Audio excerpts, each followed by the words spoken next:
This program features live coverage of an African safari and may include animal kills and carcasses. Viewer discretion is advised. A very exciting start to this drive. Don't even worry about coming to my face. My name is Patrick and on camera is Manu. We have lions very, very close to a buffalo right now. We are just seconds away from a hunt. We are coming to you live from the Maasai Mara here in Kenya.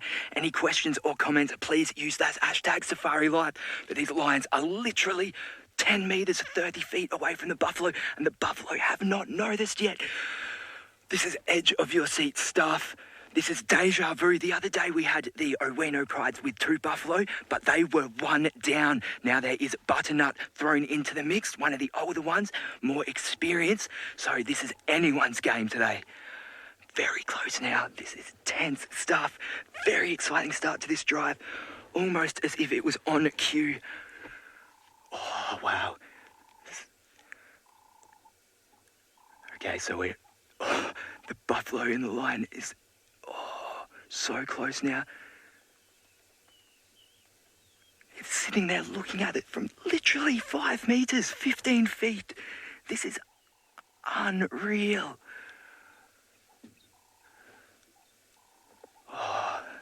I am ecstatic right now. I wonder which one they're going to make a move on. Okay, so the buffalo know this now. All right, and we're on. So got one at the back there. We'll try and get the anchor. All right, I'm going to move up now. Chase is on. This is hectic stuff. This might get a little bit bumpy. Okay, making the attempt at the anchor again.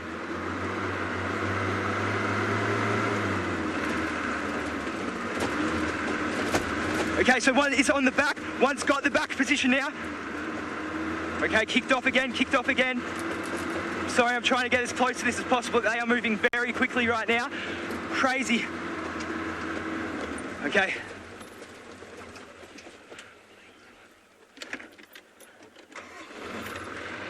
Okay, so we've got another attempt at the back. Please. Oh, okay, so hold on, guys. Just making through this bit.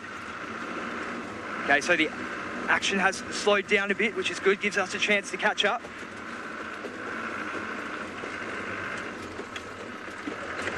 The lion are still on these buffalo. They haven't made an escape yet.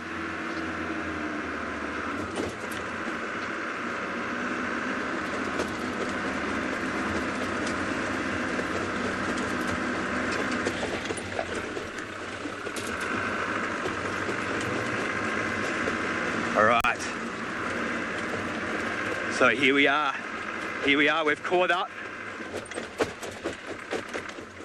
And the buffalo just trying to keep this one at bay. We can see the other one on the side will be helping out here. So there's 2 buffalo versus 5 lion right now. So the male's coming in at the back, but still sitting too far away to make a move.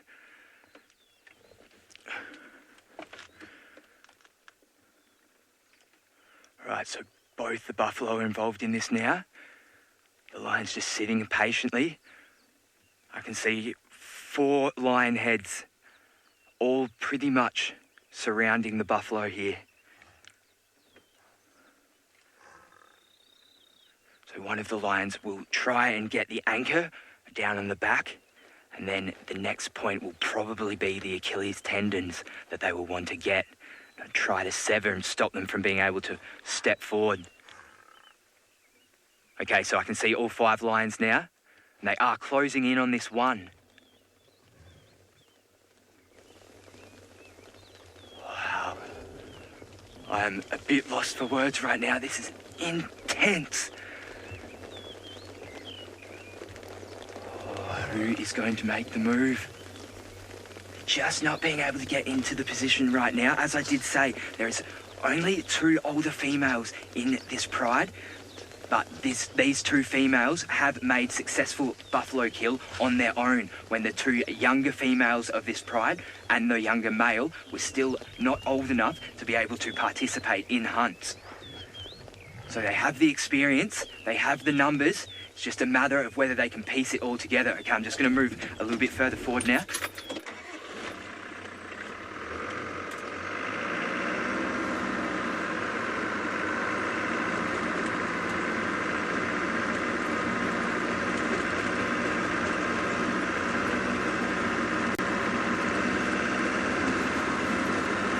So if anyone did join me yesterday, you would have seen a very similar situation unfolding, almost as if deja vu. Oh, great, there's a road here. That's even better.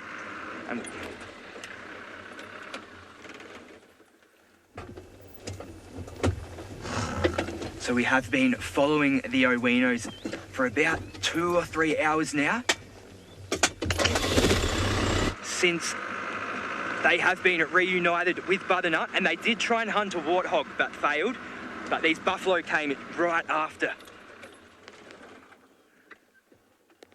Now it's just going to be a matter of wearing the buffalo down and getting in a good spot. This could play out for a while.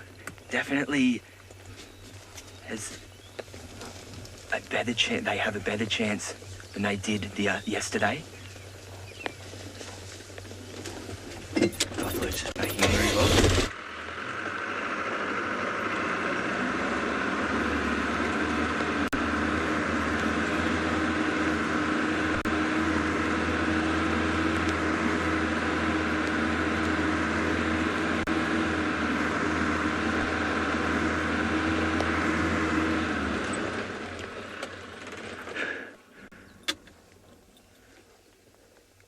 Well, they didn't even give the buffalo the courtesy to finish its meal. We can see it's still got grass hanging out of its mouth there. Still gonna keep moving forward. Okay, actually I might try and come around and get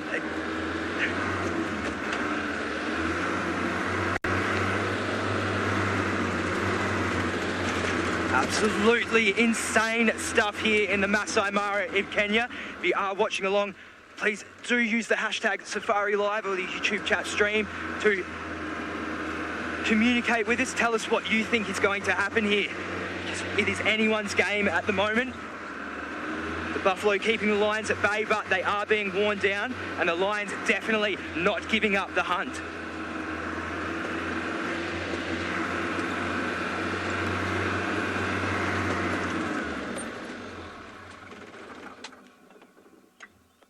Being pushed into higher ground now.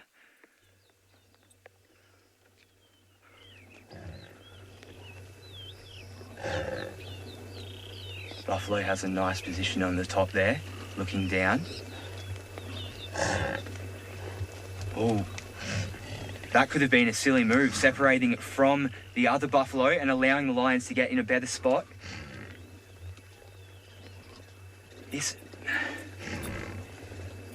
The male seems just a bit timid in hunts. It does have a lot of scars from a past injury, and that may contribute to it being a little bit timid. So buffalo showing it that it does not want a bar of them, keeping them away right now. I can only see 3 of the lions. The male has just jumped out the back. It's always keeping its distance. Where have the other 2 gone?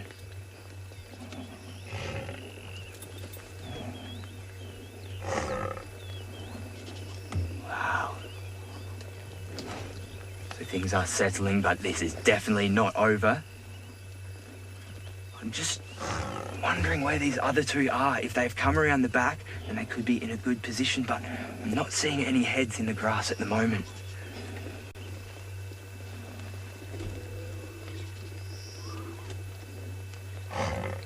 So I'm just going to stay quiet for a little bit and let you listen to the snorts of this buffalo, the grunts, the calls.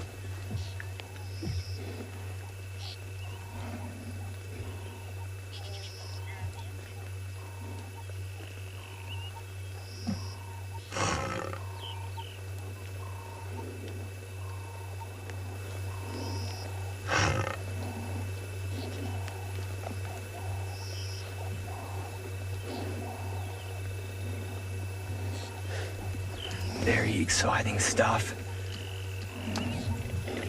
So the two buffalo back together now. It looks like they're going to be on the run again. Are the Owinos going to keep up the chase? Yes, they are.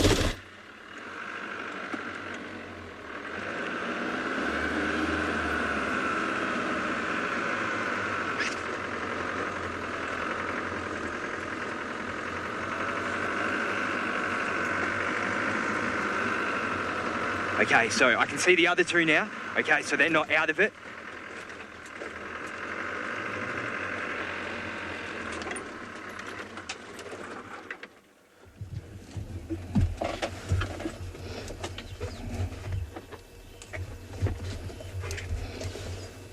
So, still not over. We have 3 on the left of the buffalo and 2 on the right. See these 2 here.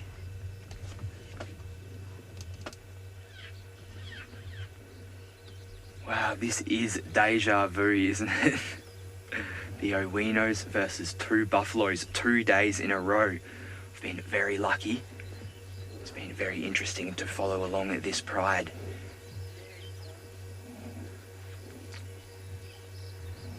Now, Butternut did show up without cubs today, but they were in hunting mode. They were on the move after they reunited, so there is potential that she could have stashed the cubs away, or the cub. I only saw her with 1 yesterday. After 4 days ago, there was 3. So, well, we can only really hope that they are okay and that she has stashed at least one of them away for this hunt. Well, looks like it is settling down a bit. I still don't think it's over. Buffalo doing a very good job the last couple of days.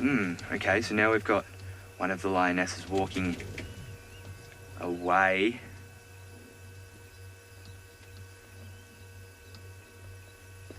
I wonder if they're trying to get a better position or whether they have given up. So that's 3 failed hunts in a row I've seen. 2 buffalo and 1 warthog. As I said, they were hunting warthog earlier, but they didn't make a great attempt at it.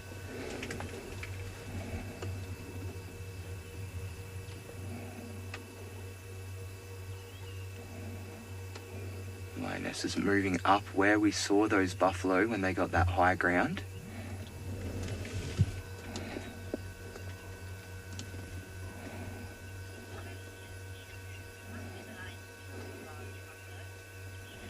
Mina Moo wants to know, how do the lions kill a large buffalo? Well, there is something called the kiss of death that is very effective. If they can get their mouths over the snouts and the mouth of the buffalo, they can actually stop their breathing and suffocate them that way. But you'll see also a lot of biting, a lot of tearing, going for those vital organs. So once they have the buffalo on the ground, that's when they can really start to punch in and make that kill. So the male lion moving off in the other direction too. Looks like they may have given up. So we can see that scar there just on its hip from a former injury, and that's why I was saying I think it's a bit timid.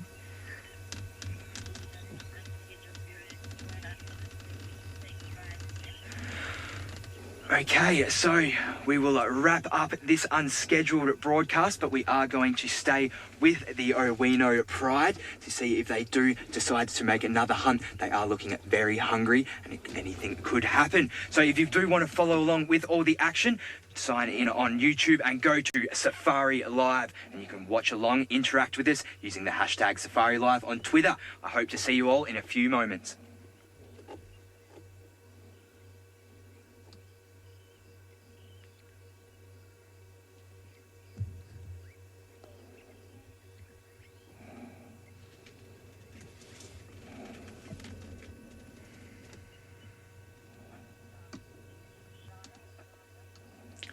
Wow, it is all happening this morning.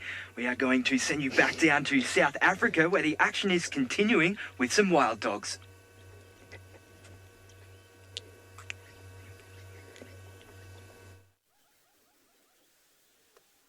Yes, it is all happening this morning. We've got wonderful wild dogs. How exciting is that? And of course, it's not the morning, it is the afternoon. The sun sets safari. So glad to have you guys on board with me. I am Trishala and I have Seb on camera with me. Yes, coming here from Djuma in South Africa. Now, you are up there with Pat in the Maasai Mara. Lots of things happening this morning, this afternoon. I keep thinking it's the morning.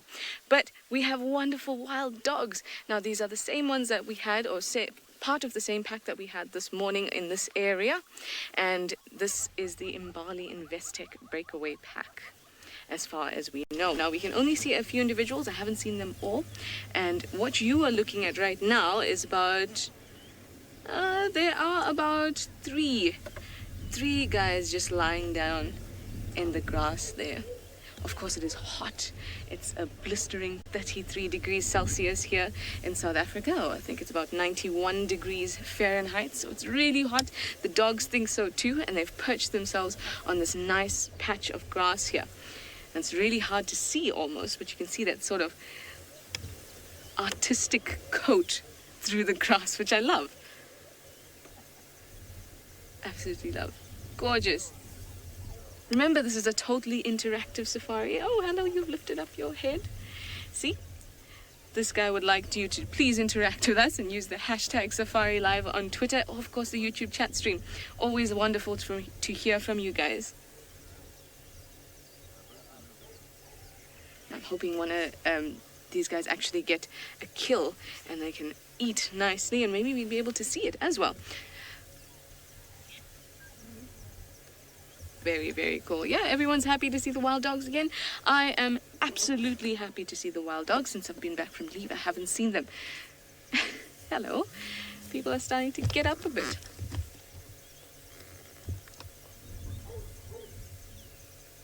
Look at those huge ears listening around everything that's happening in the bush. Like I said, it's really, really hot, and they've positioned themselves in a really nice place where they've got a bit of water across the road. They're child of the universe. You'd like to know if they have hunted today? Well, Rusty had them earlier this morning, and they were not successful from what I understand. So I really hope that today, maybe once the sun goes down a little bit and it gets a little bit cooler, because that's what they need. That's what all these predators need. They need it to be slightly cooler, because in the day it's just way too hot to be able to expend your energy that way. These animals would just overheat. So they're waiting till it gets cooler, and then hopefully we'll be able to see them in action. That would be something.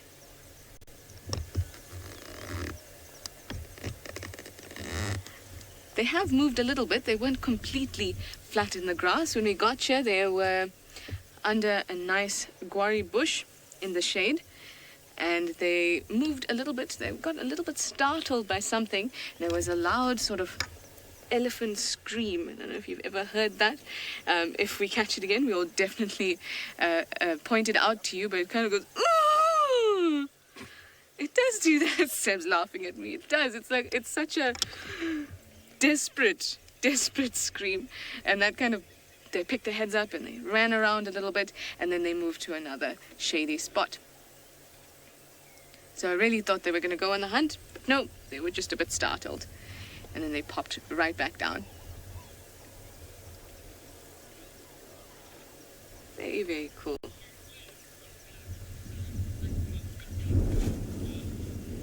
Jess, you want to know if wild dogs bark like domestic dogs? No. The sound that they make is a really, really strange noise. I mean, obviously they whine like a dog does. You hear that kind of thing, and then you hear that the noise that they usually make, which is so sort of quintessential wild dog, and it goes moo, moo, moo, moo. It sort of sounds like a siren going off. So that's how they communicate. Remember, animals don't only communicate with sound. They also communicate with smell and with touch, tactile communication. So they have all that going on as well. They will know exactly who is part of their group, their members, they know where they are. Very, very Very, very complex mammals are. Those big ears. Now you see them kind of turning, and a vehicle near us, and that just shows you how sensitive their ears can be. A vehicle near us turned on their engine, and the ears went poof, like satellite dishes, huge satellite dishes that kind of move around to listen. You see it with the kudu's ears as well.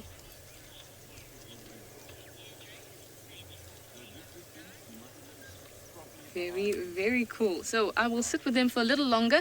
There are, of course, other people that want to join our sighting, so we'll see how much longer we can stay here. In the meantime, I'd like to send you over to Deirdre, a lovely, lovely lady, and she is a freelance guide for us. So let me introduce you to her.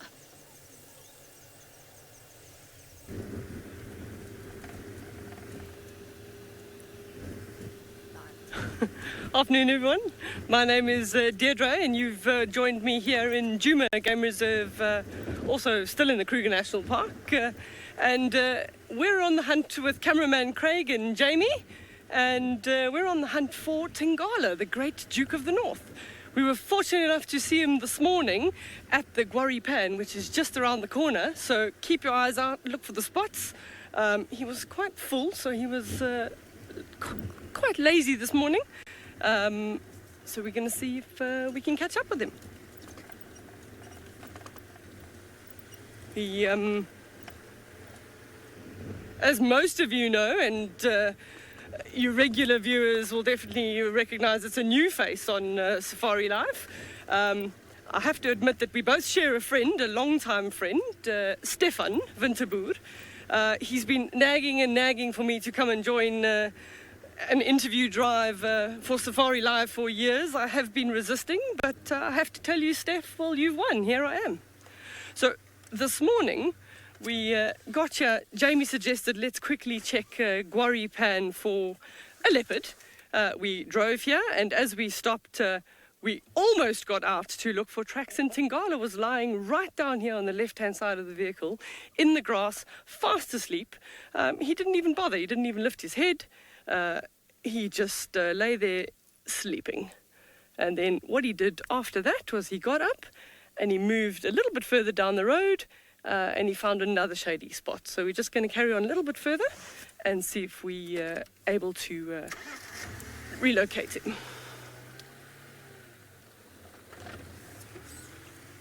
Now, obviously most of you have started to see that the bush is still pretty thick at this time of the year, and because he's got such good camouflage, we're going to just drive nice and slowly so we don't drive right past him. And thanks everybody for all the welcomes. He's right here. He's here down on the left hand side. Oopsie. I did give him a bit of a surprise, so we're just going to let him settle. He's right next to us, so I'm going to just reverse. Let me know when you've got him. Oh, he's just hiding just behind this bush willow. I don't know, he's going to go back. I can't even see his spots. He's trying to hide in the shade. I'm just going to give him a second. He's just going to come out. You might be able to see him now. There he comes. So that perfect camouflage that I was talking about, well, there we go. So I'm just going to reposition the vehicle so that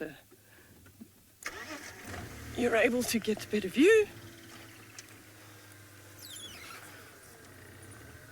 This is pretty much how we left him this morning, sleeping. He appeared to have eaten something last night because you can see he's got a nice fat belly, and with this heat he's also panting quite heavily.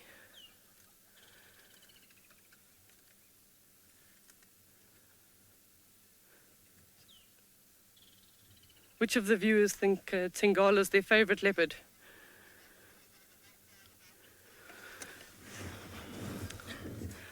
So a little bit of a background about myself is a question from some of the regular viewers.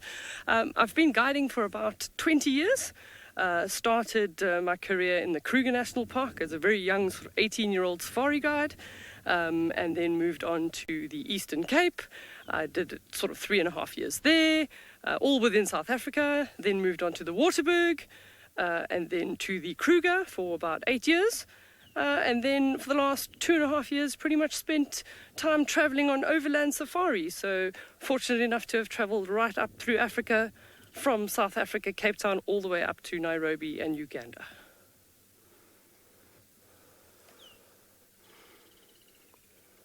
Oh, he's just sleeping so nicely there. So very unlikely for him to think about doing anything active this afternoon with a nice full belly like that. He's likely to just spend the afternoon sleeping. He's quite close to that pan, as you saw. So if he wants to drink some more water, that's as far as he's probably going to move.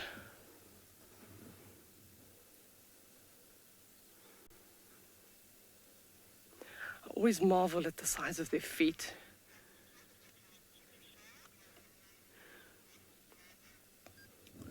Wow, I hear you got some action with Trishala, with the wild dogs. So enjoy that.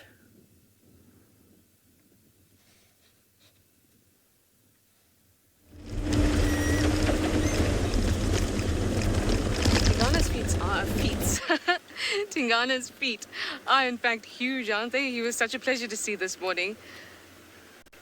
You can see his nice big dewlap. So it was always nice to see him. I'm so glad that Deirdre found him so she can have something really nice for her first drive, which is cool. Anyway, I have, as you can see, left the wild dogs. There were other people that wanted to come in and watch as well, and then we said, let's come back later when they might be doing something. So we decided, let's go check out Galago Pan. It's a nice hot day, like I said. Galago Pan's a good place to maybe have a look. And then I will make my way further down, sort of to the south of the reserve. I think that's a good plan. See if what's happening at the hyena den. Always good value entertainment, I find, the hyena den. So I'm excited. I hope you guys are excited. Of course, you can also let me know what you want to see or what you would like to see. Of course, nothing too crazy. That was our stop. If you'd like me to find you a pangolin, of course, you can let me know.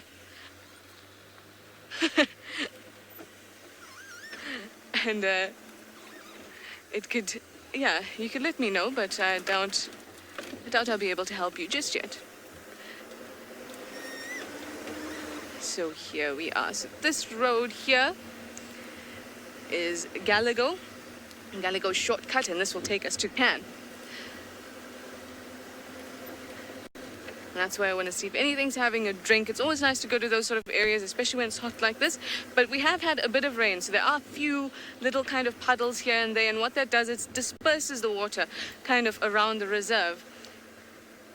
And when you have that, you can't really rely on the big pans, because really an animal can access water in any little dip it finds. But it has been a bit drier lately, though it did rain a few nights ago. So let's try our luck.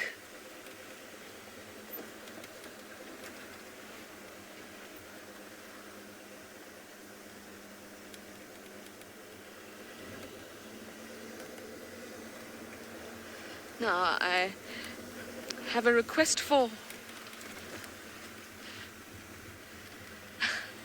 Yes, I knew it was a request for hornbills. Strangely, this morning when we were driving back from, we just kind of went out on a little drive with Jamie, Deirdre and myself, and on our way back, not even half a K from camp, there were 2 ground hornbills right outside there. And they're always a pleasure to look at. Always. Even to hear them is so cool. And can you see how thick the bush has gotten? I think it's very thick. I mean, you could, even with the ground hornbills, you could sort of just see them, because now the grass was the height that they were. But they have that obvious black plumage and the red, of course, underneath. So it was easy to see. We have the murderer, the aerial murderer. That's her up there.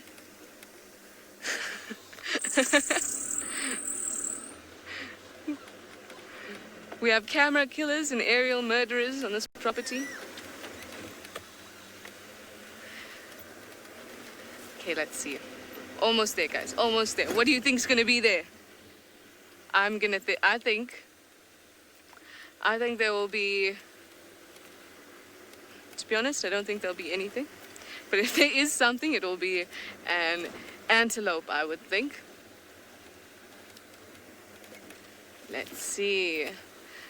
Wow, it is so thick that you can hardly even see the pan. Kirst, what do you think will be there?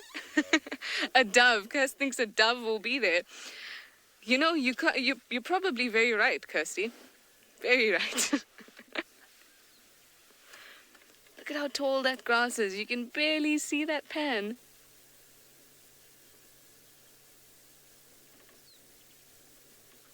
Well, always worth a look. Sometimes you just have a feeling and you just got to go with it. And if you don't try, as is with everything in life, you will never know, will you? So there's the pan farce. Cool. Let us head back out.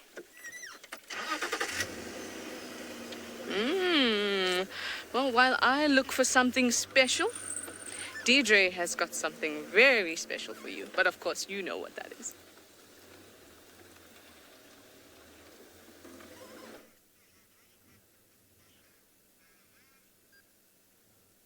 Hi, we're still with Tingala. He's still sleeping, and I keep calling him Tingala, and I'll tell you why. I worked for a very long time on a reserve where we actually had a small little female leopard, and her name was Tingala. So it's 8 years of ingraining of a leopard name, and she actually got her name because the first time she became independent and left her mother, she stumbled upon some lion cubs, and she actually killed them. Which we were surprised that a leopard would kill a lion cub.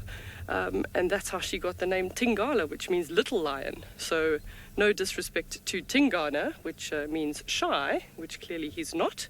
He's definitely grown into a different leopard from being shy.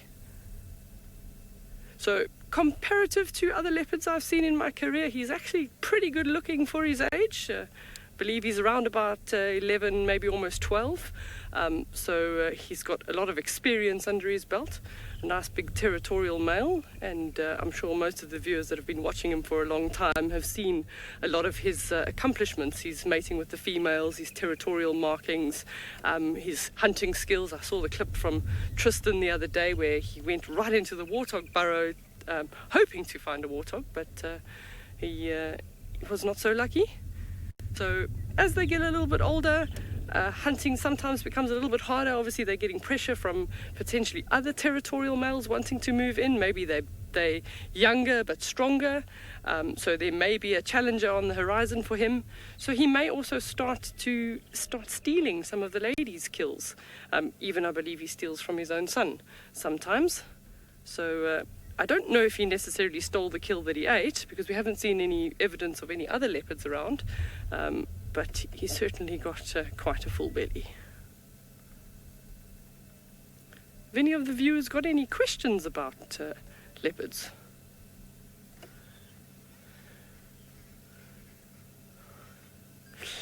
We're in the best spot to ask me that question, Lauren. My favourite animal is in fact a leopard, and probably because the first half of my career I worked in places where leopard were very, very scarce and very shy.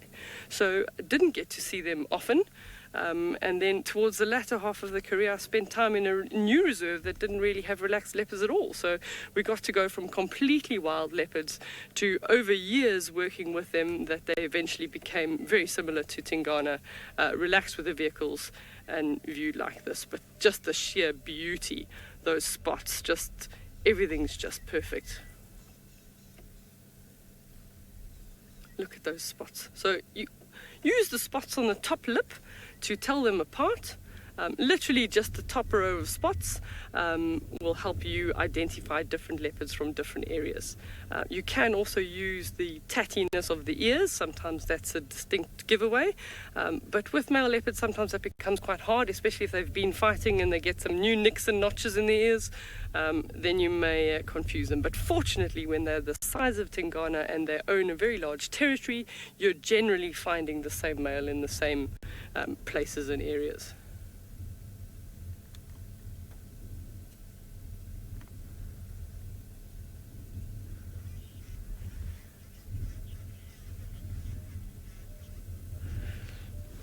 Oh, wow. So now you're racking my brain here. I've got to go back quite far. Just been asked, sorry, I didn't get the name, but my favorite leopard sighting would probably have to be when a female introduced two tiny little fluffy cubs to us, and we were right next to them, and she brought them out and the two cubs started playing. It was just in a riverline in a nice little drainage area, and those two cubs became also the stars of that particular property over time.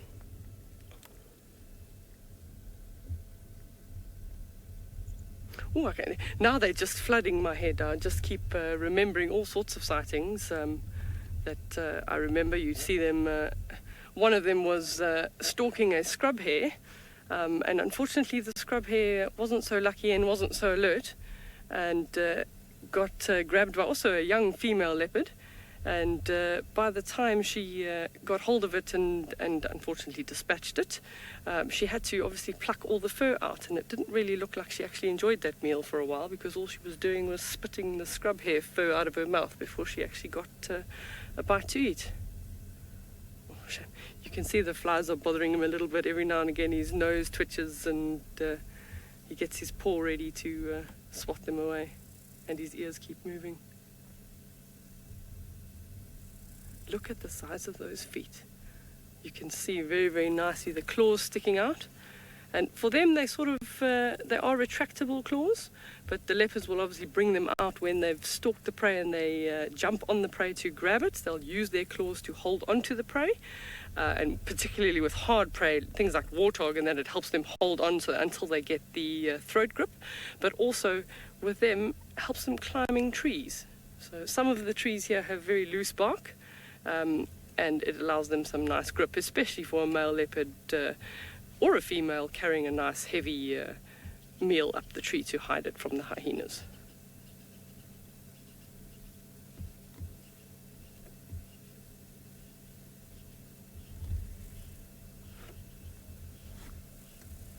So, question for the viewers in one tweet: which is your favorite leopard of the Safari Live shows?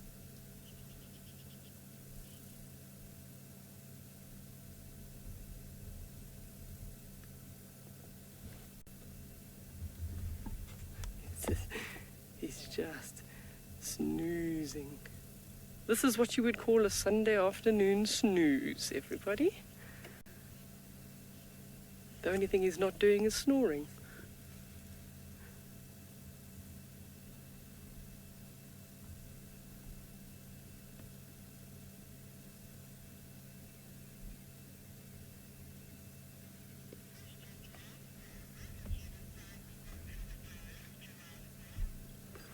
Giraffe Girl is asking, why did I decide to become a guide?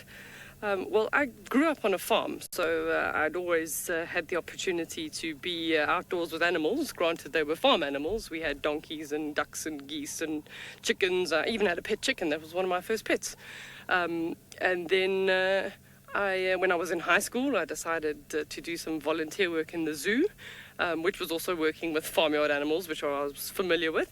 And just the love of animals my entire life. So then working with those animals, I left that and I studied conservation, and I've been in the bush ever since. But this is like a dream career. I've just spent the last 6 months behind a desk being a desk jockey, and I definitely would rather be sitting on a Land Rover.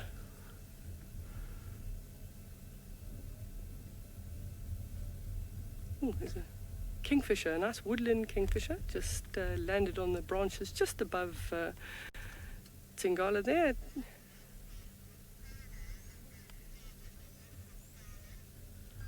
So it seems like the unanimous decision is Husana is the favorite leopard of the show. I have to admit I'm yet to see him, but I'm clearly looking forward to it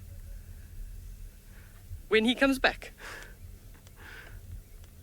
So that's a woodland kingfisher. It's probably a little bit difficult with the light, but they have the most awesome call, that chit-chirr that you hear around about November in the bush. They've just migrated all the way from northern Africa, come down here, and spend the summer season here. So they're starting to think about moving back north. And what's interesting about them is that they actually end up going over an entire population of woodland kingfishers that hang around at the equator. So the woodland kingfishers in the Mara, these ones overlap him, and off he goes. Probably also just coming in to have a good look at Tingana.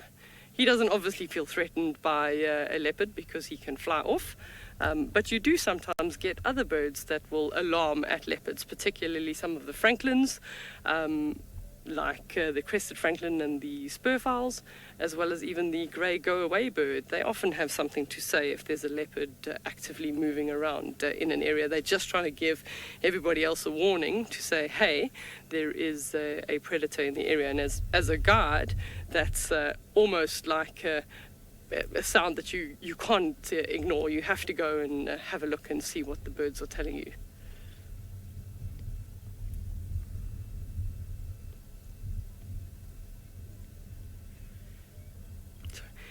If you're seeing his whiskers there, he's got such nice long whiskers.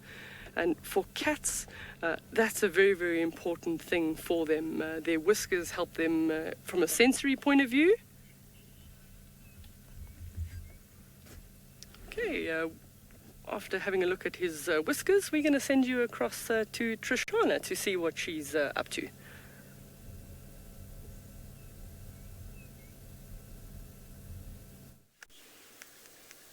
Whiskers, what beautiful whiskers he must have indeed. But I have something pretty too. You know, these African hoopoes, they like to follow me around. I've seen so many since I've been back. All about, even now there are about 4 on the road, and then this beautiful one perched on that branch. I think it looks so nice. That lovely long beak and that crest.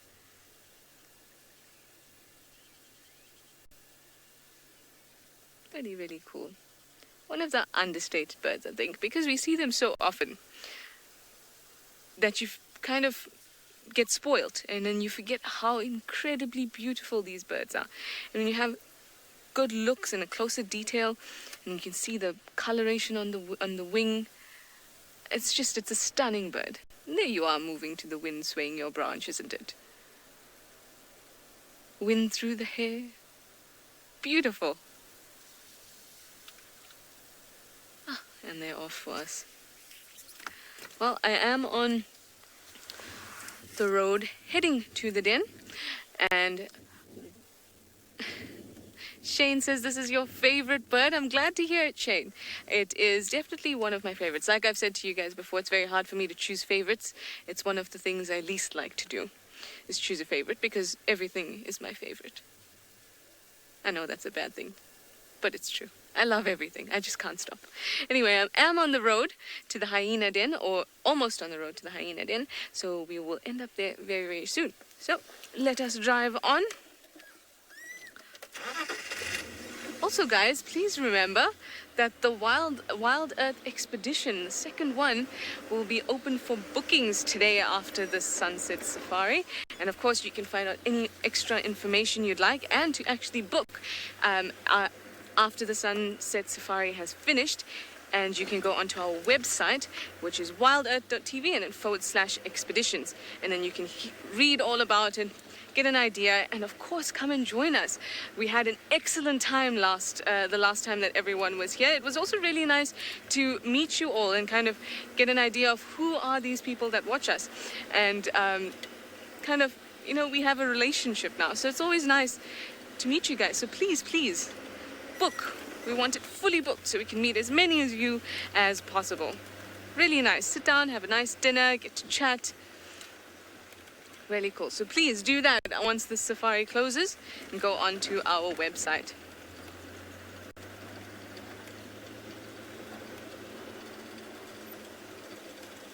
Oh, I'm so glad it's starting to cool down a bit. Oh, it was hot earlier. It was really hot. Still so amazed at how big everything has gotten.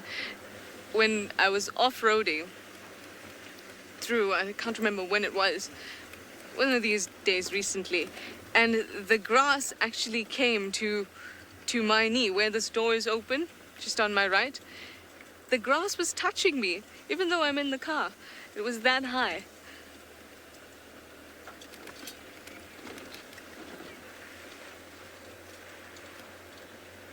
I must say, I do enjoy just sort of leisurely cruising through the bush.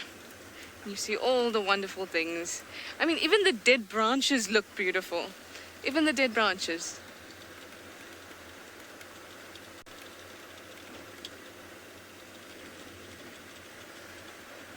And so many trees. Excuse me. Now we also had tracks of a female leopard, apparently was spotted this morning around this area as well. So also keeping an eye out for that. But nothing so far. I also had wonderful elephants around this area. You can see there's, well, can't really see, but there's a few kind of little pans along the road here. So I'll often see elephants kind of play in it, slip in it, which is really nice.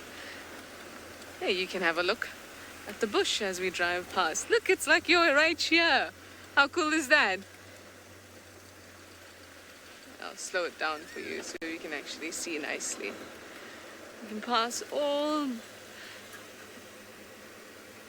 the big trees. Beautiful, stunning. Love what I do.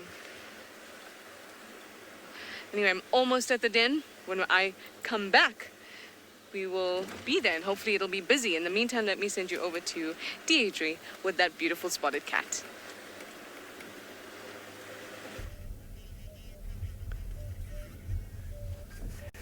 So, Tingana, still a flat cat. And speaking about flat cats, I believe I've got to get in my little pets as well. So I don't have any cats, but we have 5 dogs at home. Most people that come from Johannesburg have the odd 1 or 2 dogs, and generally small dogs. But I'm going to show you the first one here, which is our very greedy lab, black lab. Her name is Bella, and as you can see, she's pretty much wishing that that popcorn will jump out of the popcorn pot. We do give her some every now and again, but shh, don't tell anybody. And then, oh wait, we've got more. We have another 4. So they all live happily together in the household. 3 Belgian Malinois and 1 special one in the middle that kind of thinks he's a wolf. So that's Sasha and Titan and Zeus and Duke. And yeah, believe me, when the postman goes past, we definitely know about it. And no doubt maybe they hear me on Safari Live and you'll get an interesting clip on the Safari hashtag Safari Live Pets.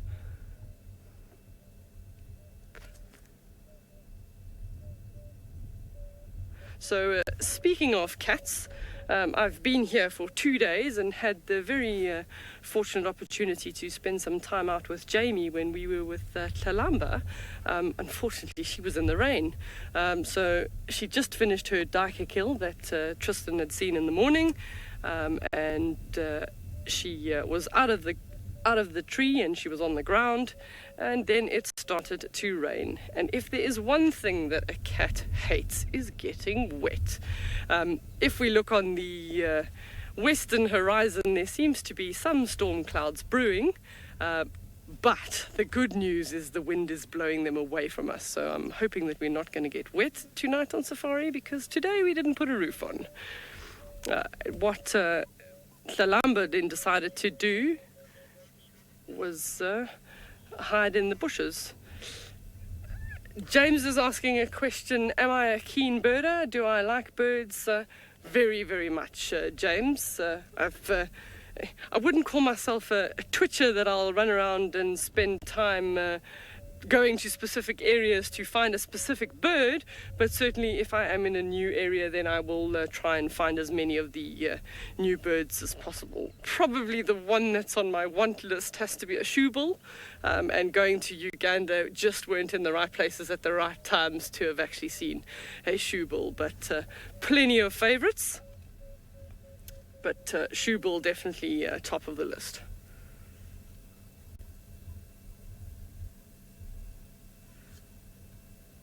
So that's an interesting, a lot of the birds at this time of the year, because we're heading into winter now, a lot of our migrants, like that woodland kingfisher that we were looking at earlier, are on their way to move.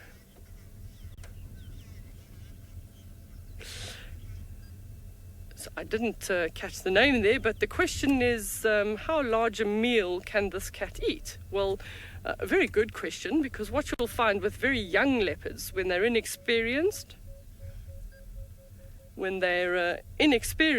they'll often start with small things. So they'll try and catch squirrels, birds, anything that can stalk, anything small. And even like Talamba, which is that young female, she starts with small things. So she started with the duiker, and as she improves her hunting skills, she'll probably be better at catching impala, and that would probably be about the biggest for a female leopard. But one like Tingana, you'll find large waterbuck, even sometimes sub-adult kudu. They'll just eat a variety. For them, it's also what they're able to stalk up and catch. But in this area, probably the majority would swing towards feeding on impala.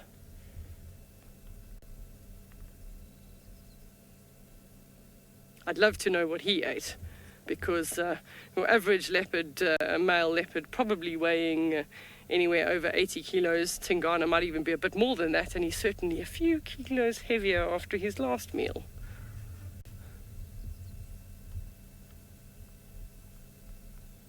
So this heavy panting is twofold. It's because he's got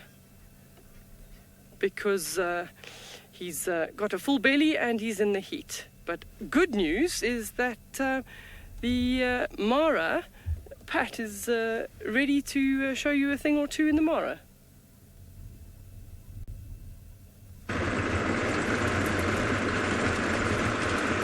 Wow, what an exciting start to that drive. I almost feel as if I need to redo my introduction, as I was so caught up in the action that I just everything went. My name is Patrick. Joining me on camera is Manu, and we are coming to you live from the Maasai Mara here in Kenya. If you have any questions or comments, please use the hashtag Safari Live. Let me know if you're feeling as I am after that. 2 buffalo hunts in 2 days. Unfortunately, both unsuccessful for the lions, but fortunately for the buffalo, and I'm sure many of you who like to see the prey get away, it was a good thing. So yeah, kind of leaves that bittersweet taste in your mouth where one loses, one wins, but the Owinos are looking very hungry, and poor Butternut is not looking well. I'm not sure exactly what it is, but there is something all over her neck. I thought it was big flies until they weren't moving. Then I thought it might have been massive ticks, but then we had a closer look, and it appears to be some big black welts all over her neck. So I'm not exactly sure what it is, but it doesn't look pleasant for the poor girl. And even further bad news, I did catch up with her yesterday, and she only had 1 cub with her. She was desperately trying to find the other ones. We followed her from tree to tree. She went back to that original den site where we first saw the 3 and just couldn't find it. It's them. So yeah, poor Butternut. And today as well, we didn't see her with a cub, but then again, they did go out hunting. So we caught up with them just when Butternut actually reunited with the rest of the Owino pride. But then after that, there was no cubs. So perhaps she has stashed them for the hunt. We can only really hope so, because otherwise that would mean it's gone from 3 cubs to no cubs. Whew. Anyway, what an exciting start to this drive, and Charlotte found wild dogs and our new guide. Everyone is concerned why I'm not wearing green. Well, actually, I am. It is Saint Me Day. I did so in all of the excitement, I forgot about that, but I don't actually have anything like proper green to bring out with me, so I do just have my khaki green jumper And it is starting to get a little bit chilly, so I will pop it on for St. Patrick's Day. Yes, as I was saying, found Tengana as well, so very cracking start to the drive. Maybe if someone has a photo editor, they can edit this a little bit of a lighter, more St. Patricky shade of green. This is the only green attire that I had. Well, I did have also a green floral hat as well, but it's just probably not appropriate to wear on drive. So, unfortunately, this is all I have. But happy St. Patrick's Day to everyone around the world. I hope you are enjoying it. I am, of course, of Irish heritage, so we'll probably have a little celebration later on.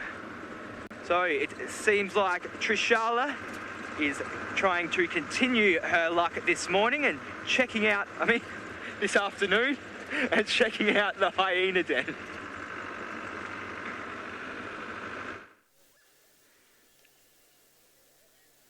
I definitely am trying to continue my luck. And I think my luck will even continue into the evening when we have a celebration for St. Patrick's Day as well. Yeah, nothing like after the drive to sit back and relax just a little bit. We really wanted to have a fire as well, but it is a bit warm. Hopefully it'll get a bit chilly and we can have a nice fire. So I am lucky, yes, I'm very lucky. I've had the wild dogs, and now I have these beautiful guys. You know how much I love them, absolutely love them. So we have Corky, that's at the entrance there, slumped over what she does best, you know. When she's not being a beast, she's the cutest thing on earth. And of course we have the two other cuties. Hello.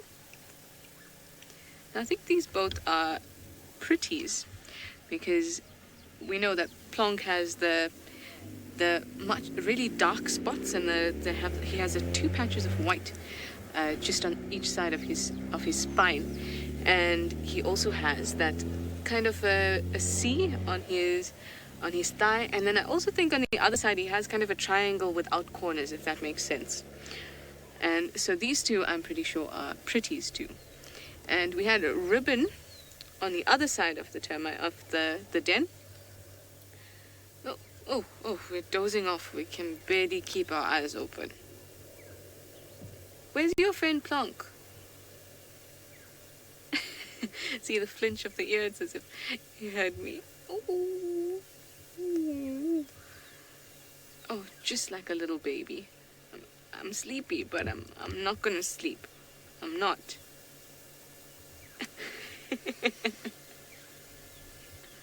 What was that? What? Did I miss something? No. Sleep, puppet.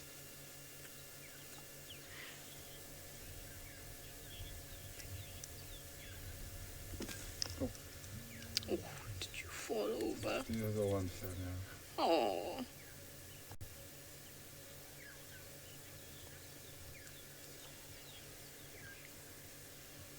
Now, I was asked if hyenas have territories. Was that play hell? I couldn't quite hear what that was. And they do. Each clan has their own territory and their area that they will defend. Playhouse. Playhouse. Very nice, like a theater. Yes, they do. They have territories that they will defend and areas that they will defend, especially areas where they have dens like this. So, for example, we were discussing it this morning with Jamie, actually, and we were talking about whether other hyenas, because the only hyenas that we've seen, or that we mostly see, are our Juma clan. And the Juma clan, they're not a huge amount of members, but for what their apparent territory kind of encompasses, it seems like it's a lot for a small amount of hyena.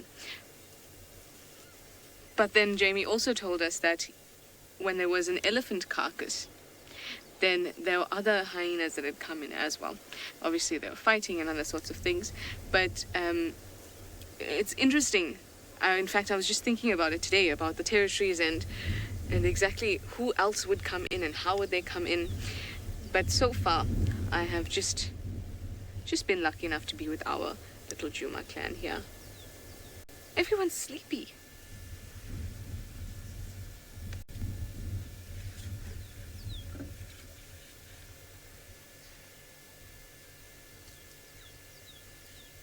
Look at those.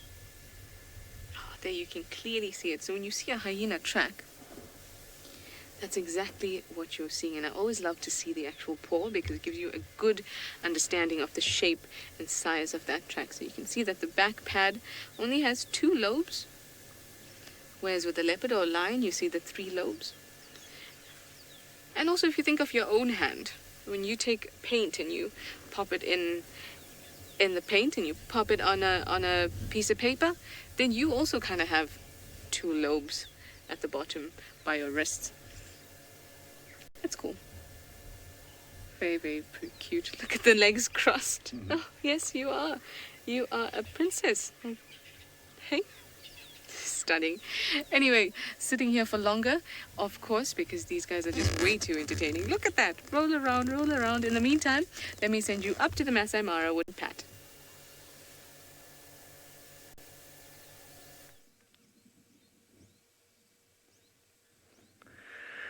Well, we were here with a front-on elephant, what appears to be a lone bull, but in a very rude turn of events, he has turned around and faced his bottom towards us.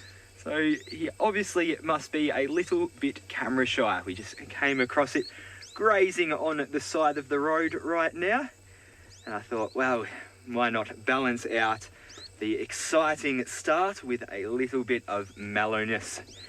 Now, I did move off from the Owino Pride. We were just having a bit of signal and comms issues there, and they had also gone quite flat after their efforts.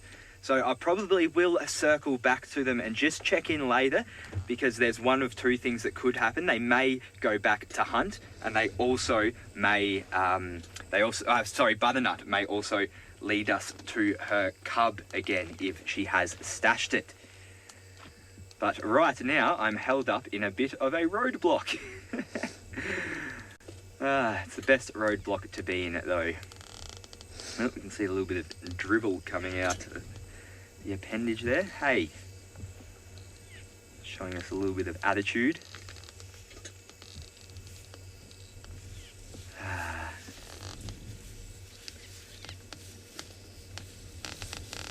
Look at that, those eyes. The other day when we had that, well, yesterday morning, it was yesterday morning. I've had so many cool sightings lately. Tweety saying his love his wrinkles. Yes, the wrinkles are great around that eye. And yesterday morning when we had a very close-up encounter with those elephants, I was just staring into the eye, and it was almost seemed like it was staring it right back at me. One was actually giving me a little bit of attitude, but then I just sat there and looked at it, and I am definitely making this up. I'm sure this wasn't actually the case, but it nodded at me and then walked off calmly. So it was almost as if it checked me out and then just gave me a nod to say, hey, you're all right, mate, keep moving. But I don't think that was the case. I think I'm just humanising the elephants. But what a nice little sighting there. It's always good to have Ellie's thrown into the mix. There's been quite a lot of ground birds on this road as well. We just went past a whole heap of guinea fowl, and there was a red-necked spurfowl just down here, but has disappeared into the grass. I was going to show you, but gone. But yeah, so, and then a Coqui Franklin as well. So lots of ground birds around this afternoon.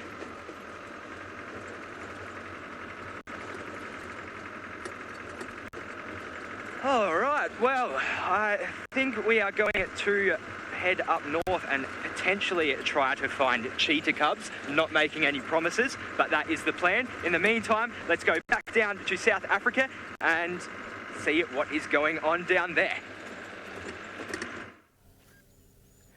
So we're here with Scuba Steve and Snorkel Sarah, and a funny thing's just happened. Those 2 Egyptian geese, they were paddling their little legs, swimming, and they swam straight towards the hippos, and the hippos submerged.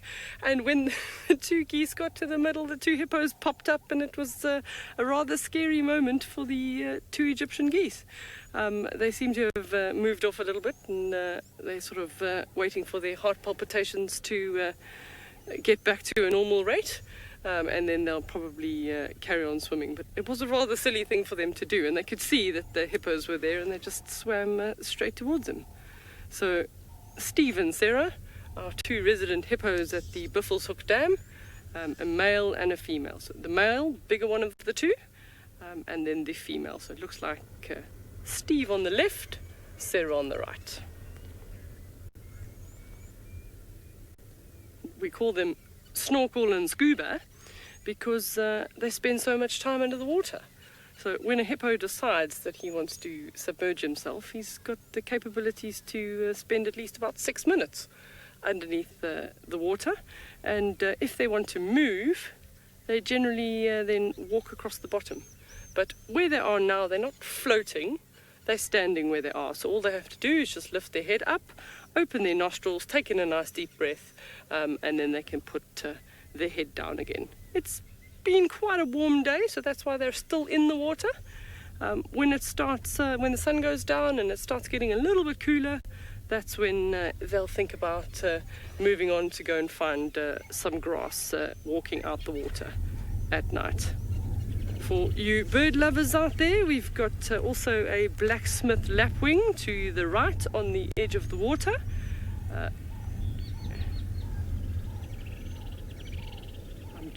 I've just heard that there's a question coming. I'm waiting for it.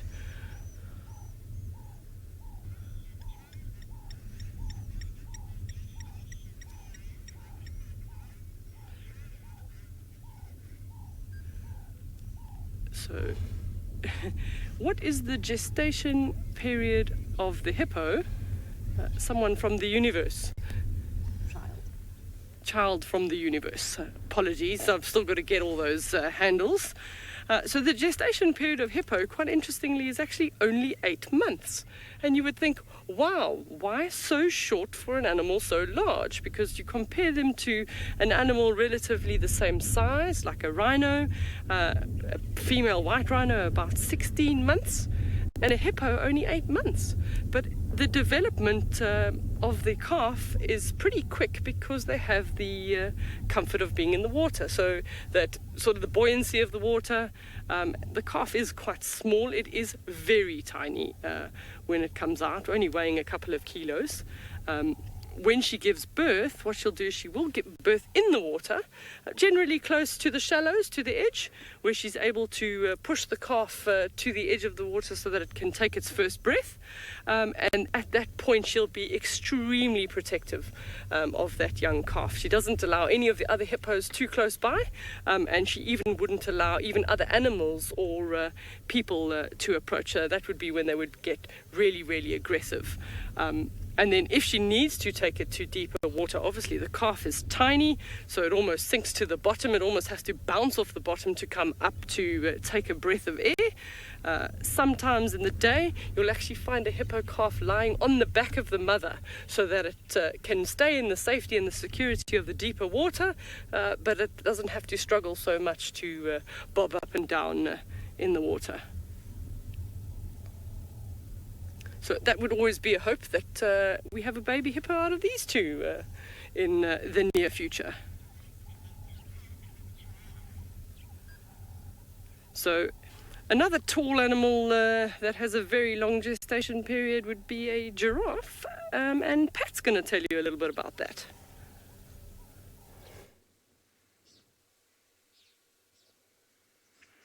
Yes, very long gestation period indeed does the Maasai giraffe, Giraffa tipple-skirchy.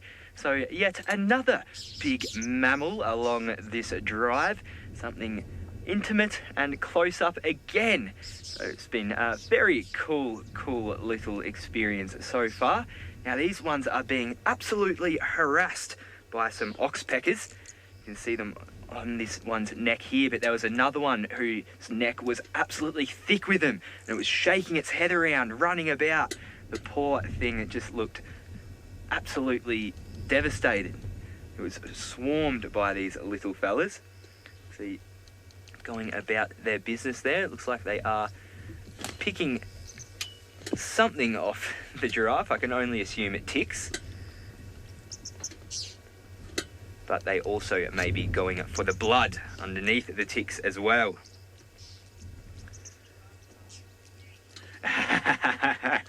Giraffe girl is very happy with me right now.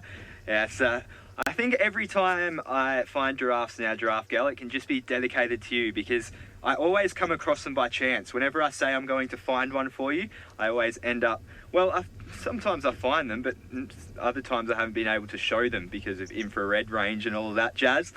So yes, every time I find giraffes now, Giraffe girl, you can be sure that it is for you. These poor giraffe though. Oxpeckers all over them. I could only imagine that would be quite annoying. This definitely was for the other one. So we're actually surrounded by them. We don't only have them on the right here, there is many on the left as well. So they are all around the road. I mean, not the road, all on the side of the road right now. It's nice to soak in the peace of the Mara after seeing a couple of hunts over the last couple of days. It's been very exciting stuff actually, following these albinos around. I've really grown to love them and really starting to get to know them. Anyway, continuing on. So Manu was telling me that there is a Cheetah Cubs stashed somewhere, and we are going to go and just have a look around and see if we can actually find them, because wouldn't that be something? It's definitely something I didn't think I don't think I would ever have seen. So if we could find them, I would be over the moon. But there is also plenty to see along the way. Well, I will continue on my search for cubs, but it sounds like Trishala's search for cubs is already complete, and she has some cute little hyenas to show you. Speaking of cubs, these two tiny ones came out of the den. Just really, really cute. Look at them. I think these are June's too. Pretty's two have scampered off with Corky. She started to call. I think she was calling for Plonk. You often hear that. And then she does that when she wants to call for him. And even she does it into the den, and then that's when all the cubs come out. So I think that she's going to look for Plonk, or at least she's calling Plonk, and then she had his two little friends in tow.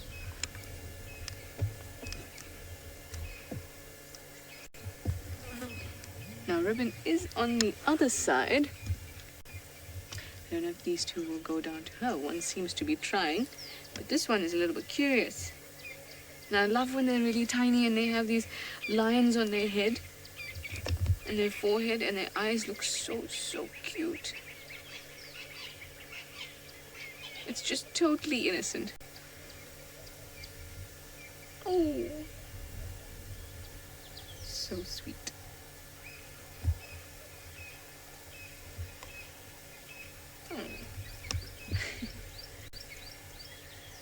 Earlier they got a bit of a fright, and thought, what are they responding to? And then we saw a big elephant bull walk past on the other side of the den. He was not interested in this area at all, but the cubs freaked out. Everyone says how cute. I think they are stunning. Absolutely stunning. And those whole ears, untatted, just too cute. Like little bears. Sniff, sniff, sniff. I need to learn. Speaking of elephants, we had lots of sort of trees pushed over around here, and bits of dug out land, and we thought, geez, if when the elephants come around here, if they've been here when the cubs are out, they would have had such a scare.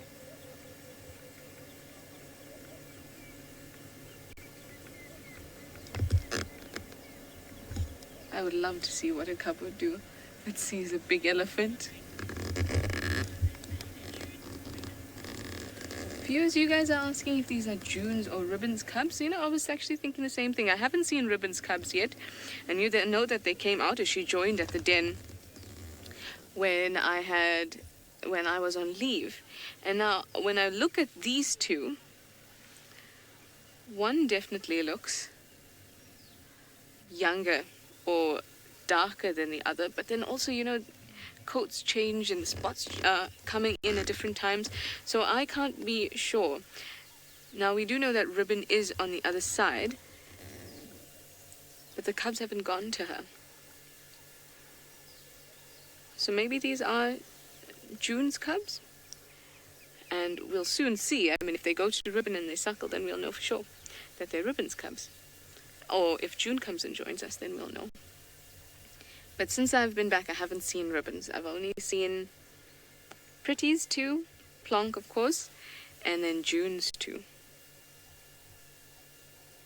If you guys know and you've taken pictures of these cubs and you know their spots, then let me know, because I would love to know exactly who's who in this zoo.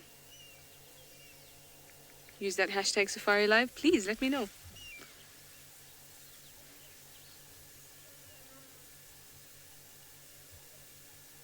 How was that side glance?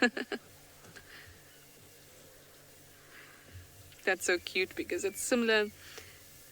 He's sitting similarly to how Corky was sort of on that. Michael, you say that these are June's cubs? I did suspect so. I think Ribbon's cubs would be smaller and darker. So I would suspect so. Hey, you two, growing up so fast.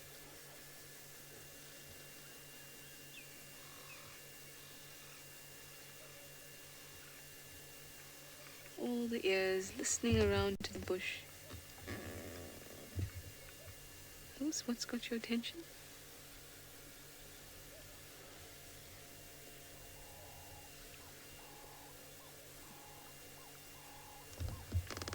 It's nice and cool now, so that's probably why Corky's moved off. Maybe she's taken the two little ones with her, or I say taken, but they could have just followed her, and she didn't have enough in her to shoo them enough. But maybe they will bring back Plonk, and she will carry on hunting. It's a nice time of day. It's cooler.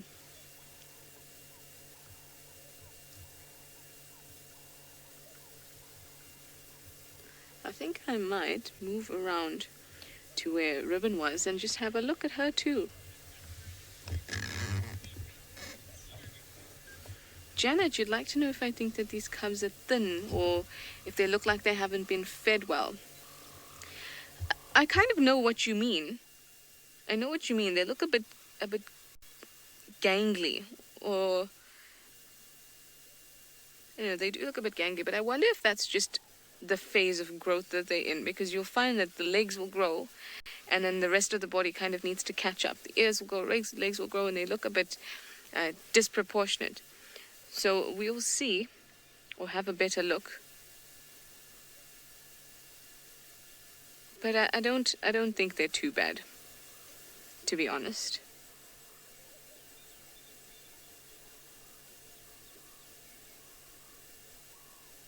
And when did we see June last? I definitely saw her at the den the last time I was here. And she would have fed them. No, I think you're okay, little one. I think you're okay.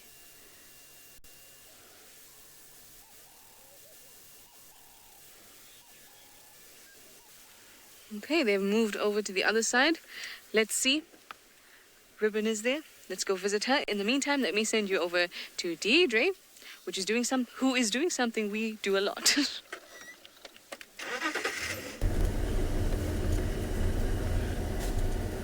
So I believe there's quite a few questions and answers expected, so fire away.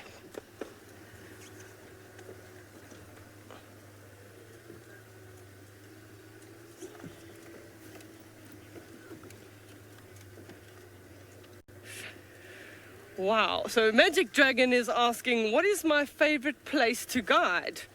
I'd probably say the Kruger National Park, and that's based on being one of the largest areas in South Africa to guide in. And basically where I started my career as a guide.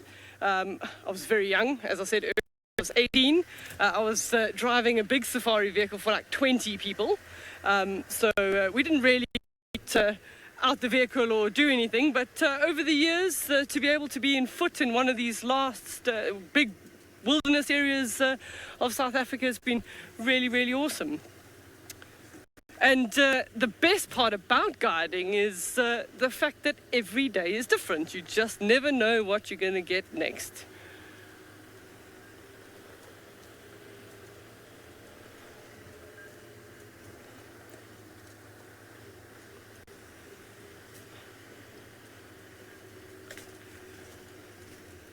Question from Bob. Have I seen mountain gorillas? I have in fact seen mountain gorillas. It was a lifetime dream to go and see them. So last year up in Uganda in the Bwindi Impenetrable Forest, very fortunate enough to go. And if anyone is ever thinking about doing gorillas, do it. It's a must. It's the most incredible, you only get an hour, but it is the most incredible hour that you get to spend with them. We were so fortunate. We had a troop of about 20, one large silverback, a variety of infants from 9 months old all the way up to adult females.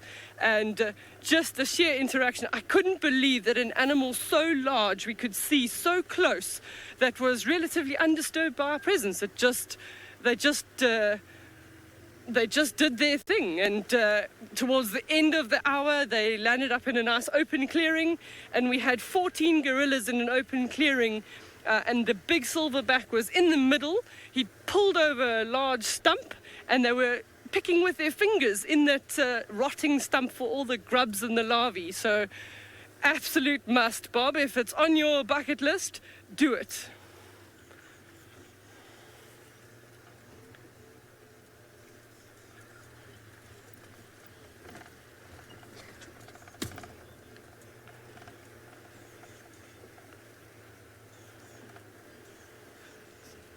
So the next question, sorry I didn't get the handle there, but do I enjoy bushwalks and tracking?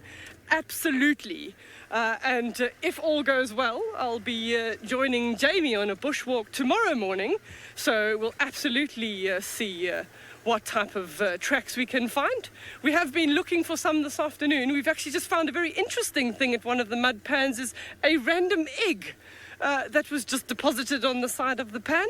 And there wasn't too much evidence around to suggest who left it there. But certainly a nice parcel for the next monitor lizard that comes along.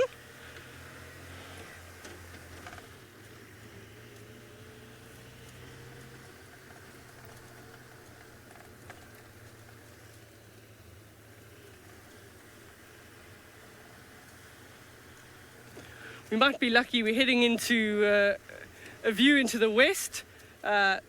Partial clouds might be a very nice sunset this evening. Just have a look at those clouds, and while we do, oh, there's a little bit of a rainbow on the left. And while we do that, you can head on to Tishala with the hyenas.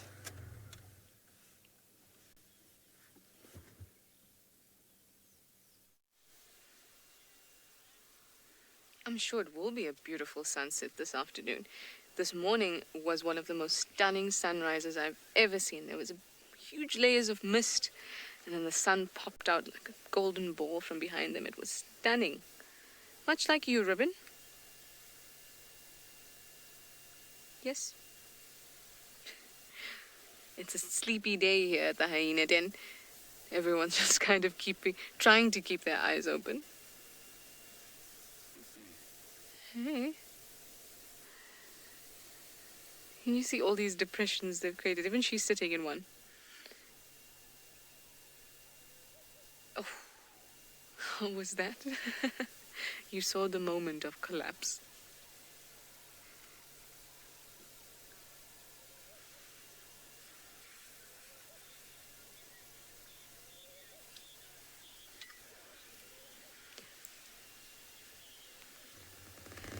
Bumblebee, you'd like to know if they are albino hyenas. The possibility exists, I'm sure, but I would think it's more likely that someone would see a leucistic hyena, and I know that Brent saw a leucistic hyena in the Mara, so that would be really, really interesting. In fact, it would be great to see a picture of that, because I don't know if you guys have noticed, but Pretty's bigger cub looks really, really pale, so it'd be interesting to know if maybe that could be a leucistic cub, though everything else is fairly dark. Eyes are still very dark, so I don't think so, but I think that would be really cool. And I'd really like to see a leucistic hyena.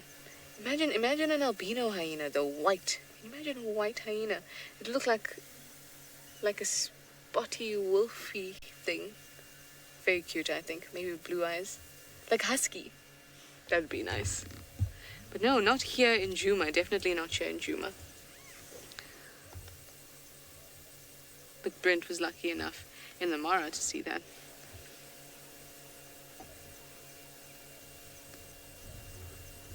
As I'm sure you all know, those type of traits, being albino or leucistic or melanistic, you are still the exact same species. It just means that you are carrying the recessive gene for basically increasing your production of melanin or inhibiting it in some way.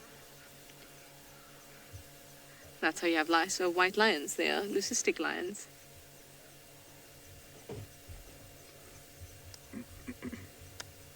There's lots of animals I'd like to see that would be leucistic.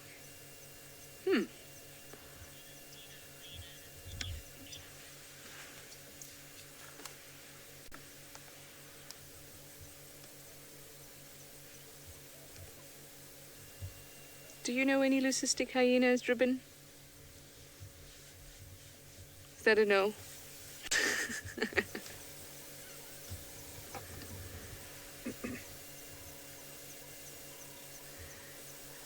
I think, something like a ground hornbill?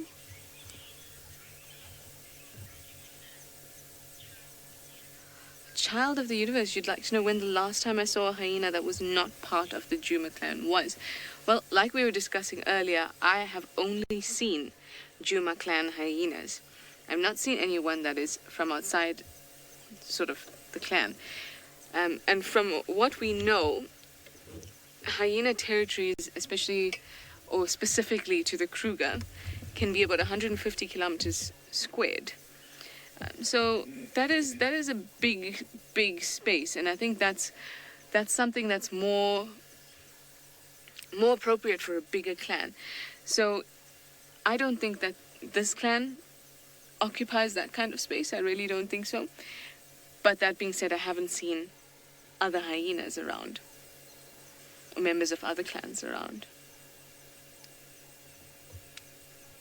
Like I said, Jamie has seen it when there was an elephant carcass not too far from here, but I'm not sure even when that was. It must have been a while ago.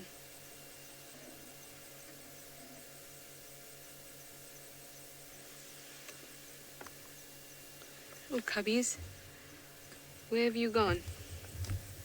I thought they were going to go fetch Plonk, but it's really bad to make promises that you may not keep, but I have faith in Pat. He says that he promises. So let's go over to him and see what he promises to give you this drive.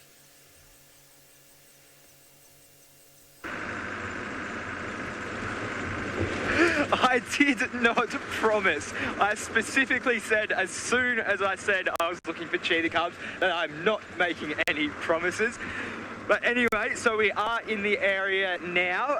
I've been told to keep my eyes out from anywhere here on out. So I will be searching a lot while I am talking. So you may not get all the eye contact in the world, but I do have 2 extra pairs of eyes with me, Manu and our Askari on the back. So all is well. We have plenty to look for. So, wouldn't cheetah cubs be unreal to see? I don't think I've actually even seen a video or a picture of them. So, to see them in the flesh would be unreal, but I'm not going to hype things up too much just yet. Let's slow down and have a bit more of a scan. There doesn't seem to be a whole lot of anything around here, which may make sighting an animal a little bit easier. The grass is a little bit shorter around here, but still a cub could easily hide away in here.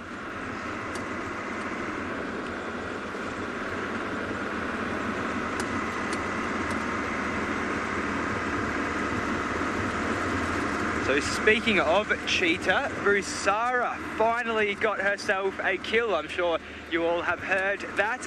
I was very happy to hear that myself.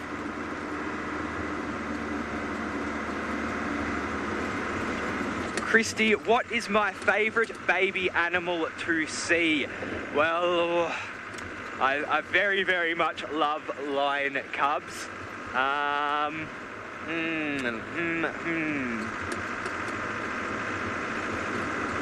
Yeah, I think lion cubs. I mean, puppies. I also love puppies as well. They're hard to knock. What other baby animals have I seen that have been absolutely cute? I think I saw a baby, yes, it was baby jaguar in Costa Rica in one of the rehabilitation centres I went to. That was super cute. So that was definitely up there as well. But I think all babies are quite cute. Now, everybody, just bear with me. We're just going to have a chat to this ranger and see if he has any information on these cheetah cubs. So just hang on 1 second. Jumbo, all right. Well, I'm going to link you to Deidre while I have this chat. How's it going?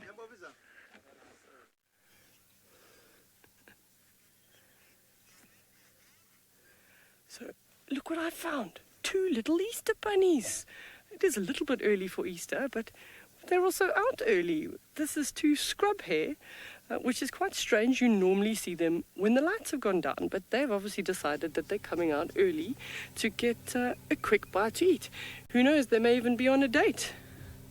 So, oh, a good stretch there. He's just warming up his legs there in case any predator like Tlalamba comes along, because that's his defense, is his speed. So very long legs, and that's the big difference between hares and rabbits. Rabbits generally tend to have pretty short legs, and hares have nice long legs for running. So you can see both of them just nibbling away there at the fresh grasses or the nice grass shoots. There's been recently good rains, so they'll be eating the nice little fresh shoots that come out. Also having a look at their very large pink ears, and that helps them, just like elephants have got large ears, that helps them thermoregulate. So they'll actually use a very thin membrane, and if you look closely you can see even the blood vessels in the ears. And of course their ears are for hearing. They need to be able to hear if there's any predators sneaking up on them. It's also very nice to see 2 of them. You don't often get that. Sometimes a scrub hare is literally a flash across the road and they disappear.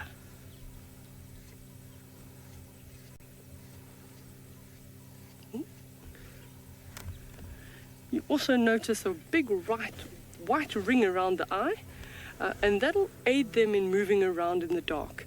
So if any of the available light will reflect on that white around the eye, and it'll actually enhance what they're seeing. The one obviously didn't like the other one being in the way and stealing his grass patch. So we're going to move on, and we're going to just keep on making our way back towards Tingana to see if he's doing anything else other than sleeping. But we have a little bit of a ways to go, so we're going to carry on and see what's there.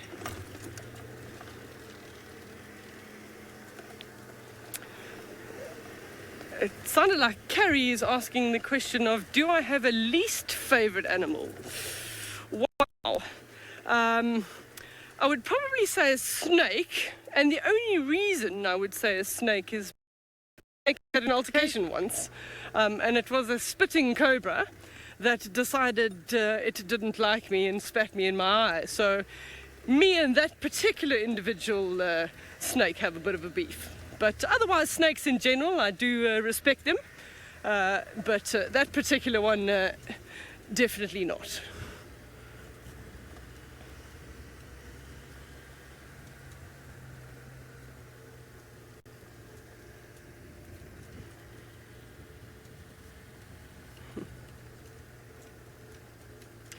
So we, as it's getting a little bit cooler, we're actually hoping that Tingana is actually going to do some movement, maybe some grooming. He might be stretching. He might think if he actually still has some remains of a kill, he might decide to make his way back to that kill. Who knows?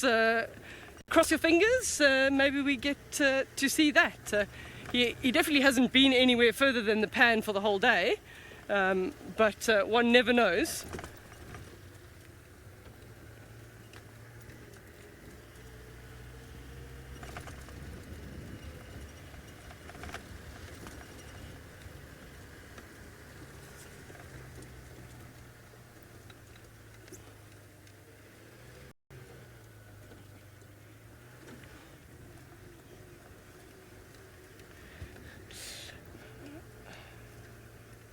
So, I Love Snacks is asking if I went blind temporarily after the cobra. I was very fortunate in that because I'd done quite a lot of training, I knew that the first thing to do after I'd been spat in the eyes was to rinse my eyes as much as possible. So I spent about 20 minutes literally with my eyes being forced open under a water bath. Not a pleasant experience, but then again the venom in your eye is not a pleasant experience either. So the importance was just to flush it out. And then very, very strong eye drops with some steroids in them definitely did the job. And a little bit light sensitive for a day or two, but then otherwise right as rain. I was also fortunate in that I didn't get a full blow of venom to the eyes. It was just, it was like a slow-mo. I saw it coming, and as I turned my head, it got more in the left eye than the right eye. But a scary thing nonetheless. You do have lots of thoughts that run through your head at that time. It was pretty close. It could have even bitten me as well. So yeah, you got your heart palpitations going. You've got some serious stress, and especially because you're living out in the bush in the middle of nowhere, you are quite far from severe, like proper medical attention. So it would have been a pretty interesting experience had it actually bitten me. But as I say, lucky to be here today.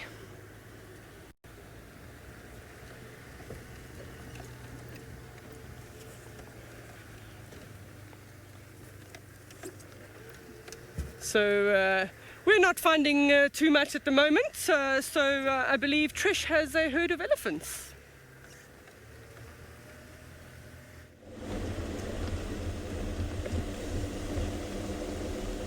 Yes, we had a small roadblock, and now they've moved off, and exactly where we wanted them to be. Look at this wonderful herd. There's nothing better than seeing elephants playing around in the water. Oh, let's just watch. Now look at the baby on the edge. Can you see that it's down on her knees, and you can see the wet trunk? Because he's actually drinking with his mouth. So they're way down. There we go, there we go.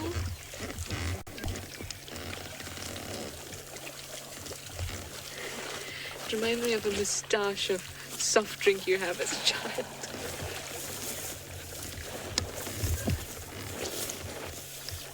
Oh, I am loving the elephants. Yes, as I'm having the luck with the elephants lately, I have to agree. And I am loving it. Absolutely loving it. Look at this baby.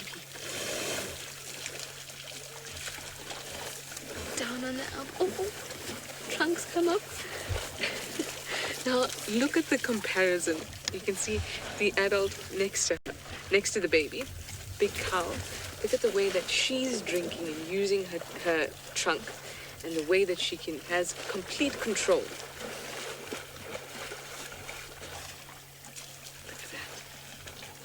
then look at the baby who's got little to no control.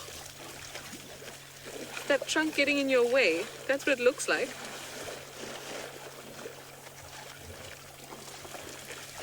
It's got a mask now. So cute.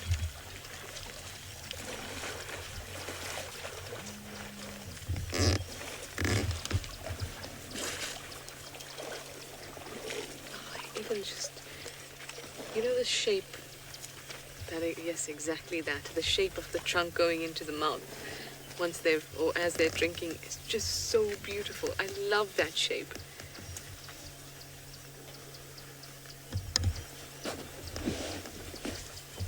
Now this is actually a nice kind of way to see this. You can see the whole herd is moving off.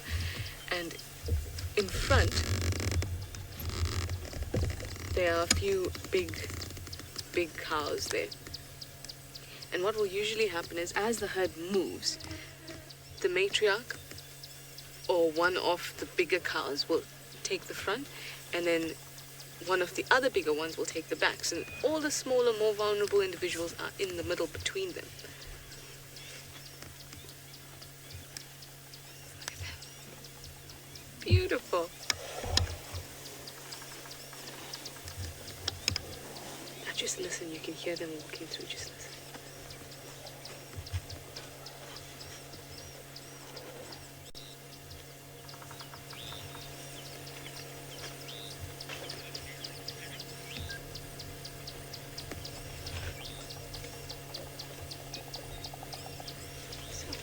You can also hear the bearded woodpecker doing his territorial drum. There we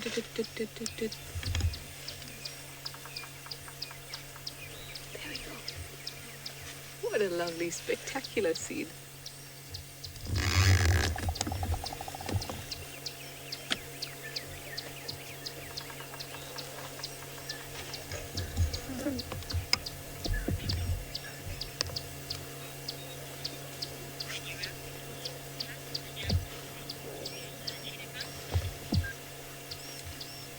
I just love it. Absolutely just love it.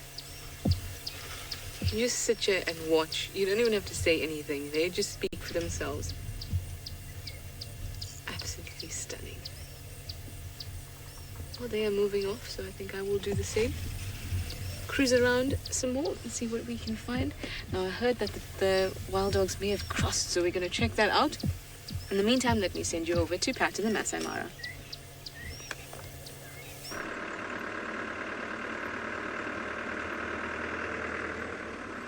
Well, I'm playing a little bit of follow the leader here. We came across this black-backed jackal in front of me, and it was sniffing at some dung in the road, and I got very close to it, and it just didn't seem to want to move, and then it finally did move, and then stopped again, and pretty much ever since it's just been jogging along in front of us, just not wanting to move. I'm not sure what its plan is here, but it's, yeah, leading us on a bit of a journey, this little caniform.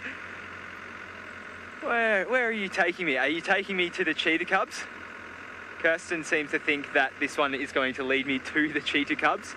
I did get a bit of an update from the rangers, so I'm just turning back around to go to where they said it was seen this morning. I thought they told me that they haven't seen it in a long time, but they were saying that they haven't seen me in a long time because they thought I was one of our old Safari Live presenters, Scotty D. That's not actually the first time that's happened, funnily enough, as well. But still, it's all right. He's moved. Thanks, mate. Oh, no. What's your plans here? Sorry, I'm just going to move my head. What are your motives? Don't come closer. All right.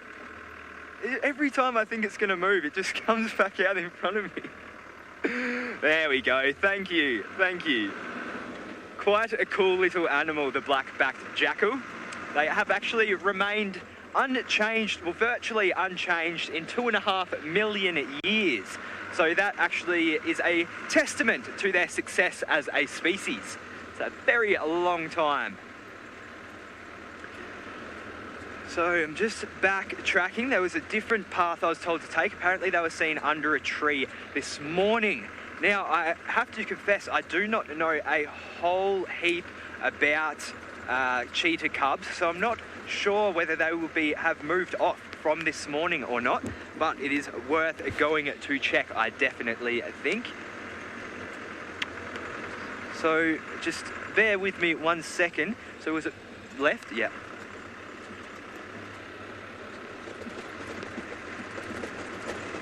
It's great having some rangers out here who are very nice people, always happy to help out. We always share our tips with each other and locations of animals. It helps benefit both of us really, which is good. It's always good to have good relationships out here with everyone. And it's not hard to do. Everyone is so lovely in the Maasai Mara. It's so nice.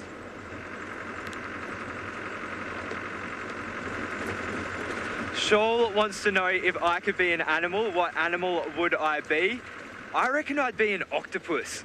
I think living the life of, maybe actually if octopus had a longer longevity, I would definitely say so. Most cephalopods don't live to be older than 1 or 2 years, but geez, it would be cool to be an octopus. They can do so much and they can fit in such small spaces, change their colour, change their size. So yeah, I'd probably say an octopus. And now also, I forgot to add baby elephants in the question I was asked earlier about my favourite baby animals. Elephants as well. I don't know how I went over that. Yeah, they are just the best. The best. But yeah, being an octopus would be unreal, I reckon. They are very clever, very intelligent. Cephalopods do have 2 hemispheres to their brains, just like humans, which is pretty cool. And 3 hearts. Well, at least in squid, there are 3 hearts. I feel like I'm back on Dive Live right now. For anyone who doesn't know, I did used to present for our sister show called Dive Live, which was the same concept as Safari Live, except underwater. And it was very, very cool. So I'm just keeping an eye on all of these trees, hoping to see a little cubby face. I hope you're all enjoying your drive with Deidre as well today. Monica wants to be a fish eagle so she can fly all day. So, sorry, I'm just getting directions here from Manu. Yes, being a fish eagle would be great, or any type of bird, especially I would think that soaring the thermals would be great. It would be so much fun to soar amongst thermals. So yes, I could definitely see why you would get that answer. I would also like to be a dolphin as well, because dolphins are obviously highly intelligent, highly social creatures, and they have the most fun out in the ocean. I have been out in waves with dolphins, also surfing the waves with me. So yeah, being able to be a dolphin and still have the ability to surf would be sick as well. No, excuse my colloquialism there, it would be great as well. So there's some tracks here. Let's link to Dear Dre. I do apologise for that. Dear Dre, not Deirdre. I'm sorry, but let's link to you.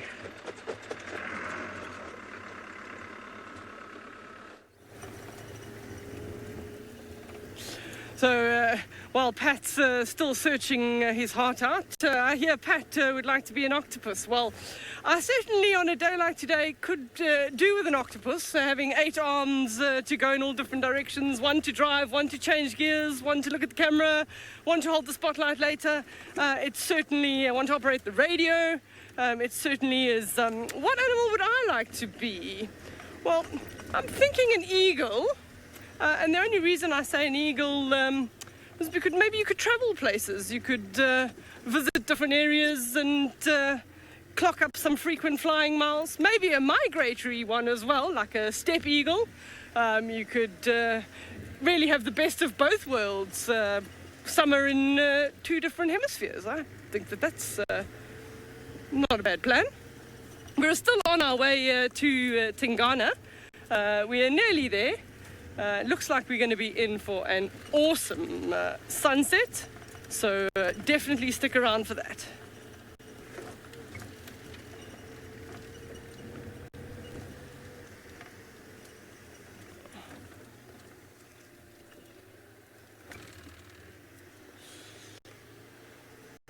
Mina Moo is asking, do I have a favorite bird of prey? Well, I'd have to say a secretary bird. Probably more likely to see them up at the Mara with Pat. Maybe he can show you one in the next day or so. But secretary bird, just for that beautiful plume of feathers that come out of the back of the head, that beautiful red coloration around the eye, and then also their hunting habits. I did happen to see a secretary bird hunting once. It was stalking through the grass, waiting to flush things, and it happened to flush a grasshopper. And of course they run on over, and he tried once to stomp it, but he missed, and the grasshopper flew again, and he looks like a rather funny chicken running, chasing after this grasshopper, and the second time it landed, he made sure of his aim, and he stomped it one shot, and that was his breakfast. So definitely a secretary bird would be one of my favorite raptors. Mina Moo, what would be yours? If you can answer me on hashtag Safari Live or in the comment column.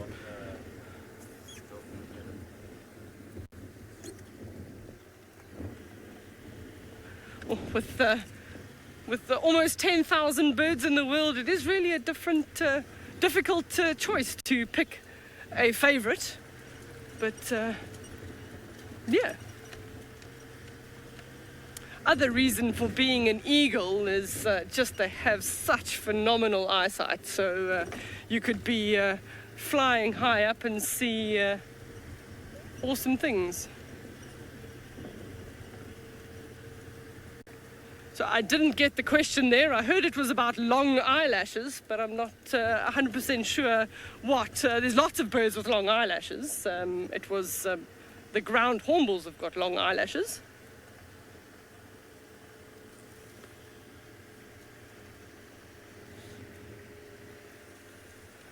From Pam, would like to see a southern ground hornbill. Funny story, this morning we were driving along and we saw some birds and we stopped, we had a look at birds and somebody made a comment, oh, birds, you can move on. So the very next thing we see is 2 ground hornbills this morning that actually did fly up. So they're here, so stay tuned. Maybe we'll get them on safari, probably more in the morning. There's a chance to see them. And as they flew off, I quite cheekily said to the guy, oh, don't worry about those, we can move on. Of course I was joking. Ground hornbills being very rare and endangered are certainly a species that you'd want to stop and have a good look at. There's so few of them. I do know that that is a big tick for quite a few people. So we're about to head in and have a look at Tingana. He seems to be in the same place. But before we get there, you're going to head across to Trishala, that has a beautiful sunset.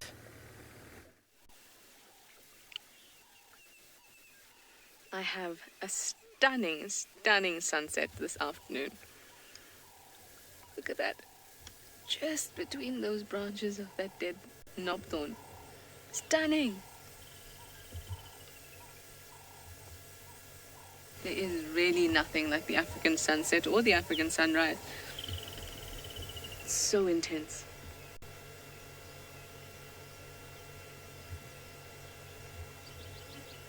It's like you're here, guys.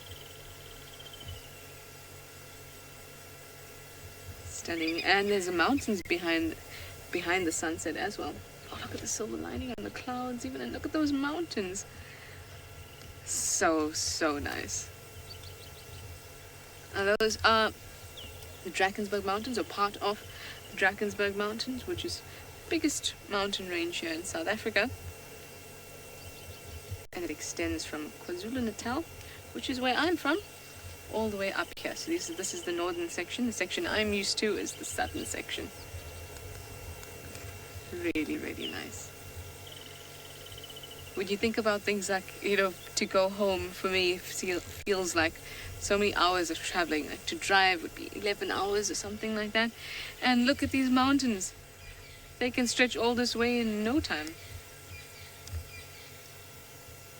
Well, I heard from a little birdie that there's a surprise for you waiting up in the Maasai Mara with Patrick. So let me not waste your time and send you right over.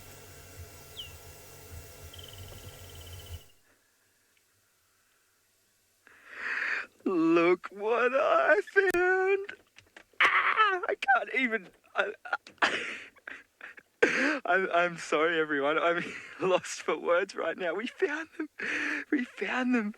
So we got 2 cheetah here and 1 cub that we can see in the grass. So I just want to, you know, keep it at solid distance, but I still wouldn't mind. Should I move, do you think? Yeah, all right. I'm just going to creep around. Just... Oh. Yes! Oh. This is great. There it is.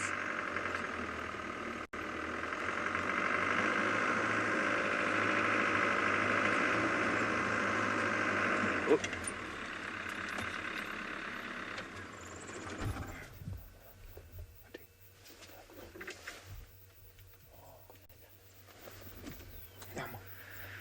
So we did just see these 2 cheetahs sitting up out of the grass.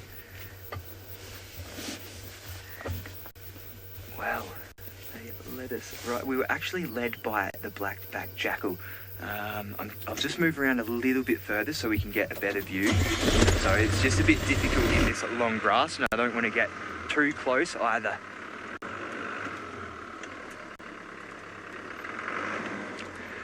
Oh.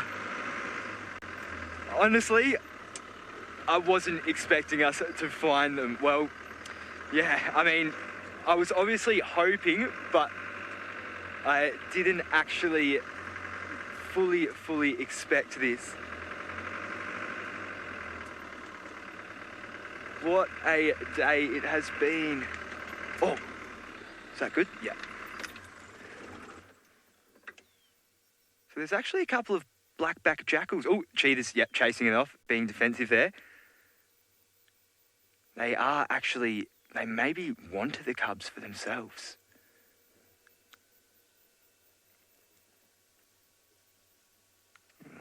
So it's really hard to get an angle here.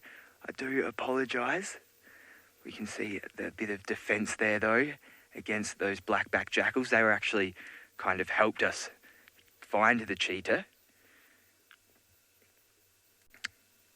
Even still, just finding cheetahs is just great. Jeez, I've been lucky this drive. Completely lucky. I'm sure we all heard that. A bit of barking from the jackals there. Surely there's about 4 jackals in the grass. I think they might want to take this.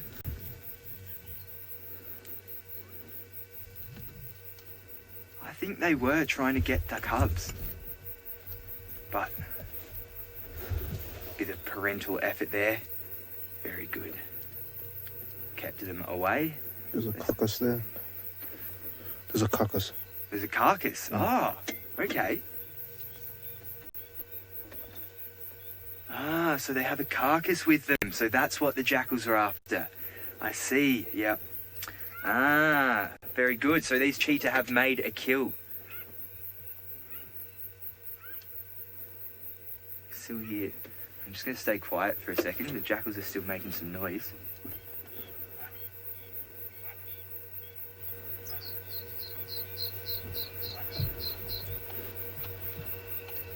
So now I'm starting to think if the cubs are actually here. I'm sure we saw a smaller face in the grass. That's a cub on the left. Yeah. There is a cub on the left? And there's a sub-adult. Yeah. Oh, sub-adult. Okay. So, very cool sighting here. Carcass, some cheetah, and some jackals looking to come in and take what I can't actually see. I could only assume it would be a Thompson's gazelle or some small antelope that they have, but as I said, this tall grass is making it a bit difficult. Just move around a little bit further, see if we can get a better angle.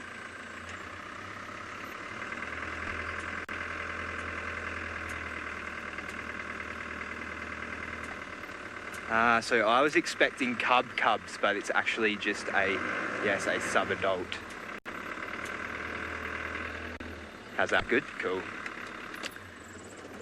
So this one is really chowing down here.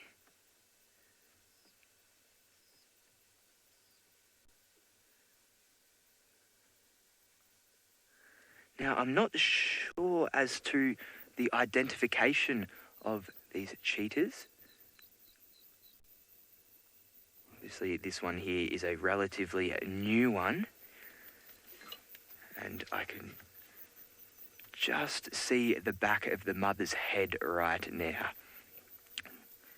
So I can't really, if anyone could ID that, they would be awesome. Well, it seems like I'm not the only one who has found spotted cats. It seems like Deidre is having an awesome drive and has found herself a rosetted cat. See, I'm not the only one that's found spotted cats. He has just got up. We are with him at exactly the right time, as I predicted earlier, heading to the waterhole. We're just going to wait for him to move past, and then what we're going to do is probably see him drinking. And he was alert because there were francolins alarming in the bush earlier, which might well mean that there's potentially a hyena or something else that chooses. He might still have a kill somewhere, and they might have seen the predator. So I know this is going to be. I'm just going to reverse because the pan is just behind us.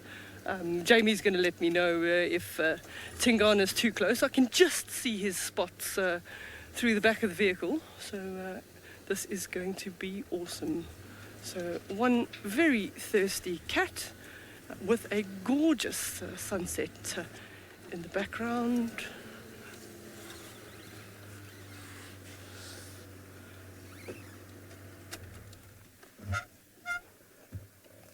And there he is. So as you watch, they don't drink water like we do. You actually see they lap it up. So they're literally almost sticking their tongue in and then bringing it up and catching the water. His belly is so full and he's been eating. They'll drink more than normal. They obviously get water from the or from the prey that he's eaten, but water will also aid with the process of digestion. So we'll sit with him now. I think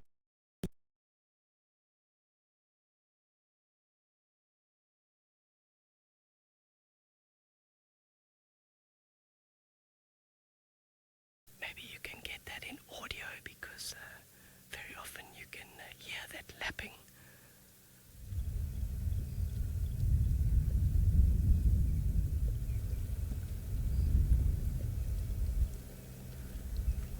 Just imagine if you choose to come onto the Wild Earth expeditions, you could be sitting right in this position right now next to the sunset with Tingana drinking water, just like that. So at the end of the show, have a look at wildearth.tv/expeditions and book your space now. Seats are selling fast.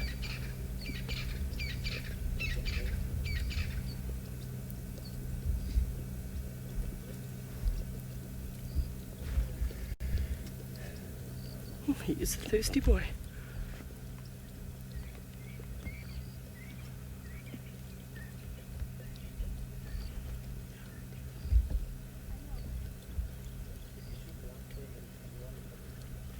actually see just by the way he's sitting, you can see those strong muscles in the shoulders and in the arms, even in the hind legs.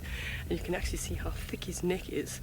And being a big male leopard, it allows him to take relatively large prey up a tree. Tingana wouldn't worry too much about scrub hare. They're probably too small for him. He prefers to eat much larger prey. And sometimes it's effort versus reward that they have to consider.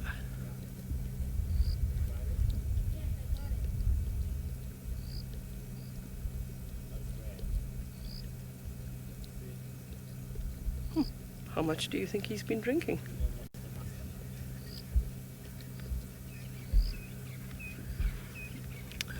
Faye's asking the question, can animals get sick from drinking dirty water? They can, particularly in the dry season, especially if the water levels have got very, very low and there's certain levels of bacteria, like a blue-green algae and cyanobacteria. They can get sick from that. But fortunately for a lot of the predators, they actually have very, very strong stomach acids. So that'll actually aid in possibly killing off some of that bacteria.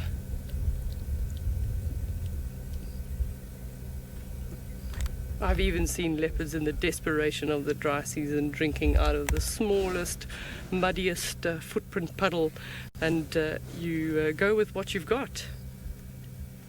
Here he's about to move.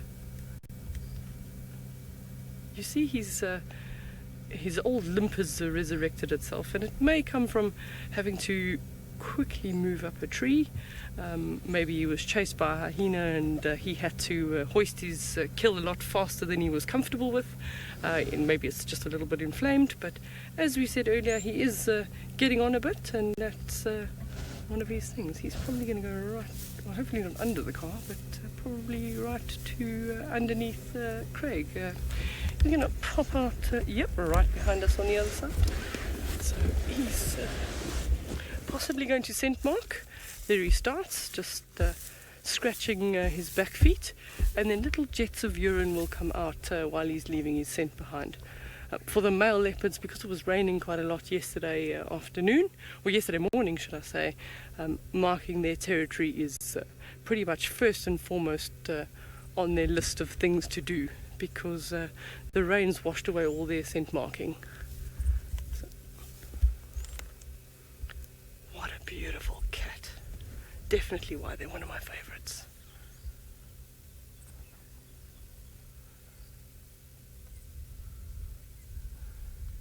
You don't even hear him walking away from us. He just puts those feet down so quietly. See how he flicks out his front paws and his back feet almost go into the same position, walking quietly. So there is another vehicle with us in the sighting, so we are going to try and follow him, stay with him. Hopefully he's leading us back to where his kill is.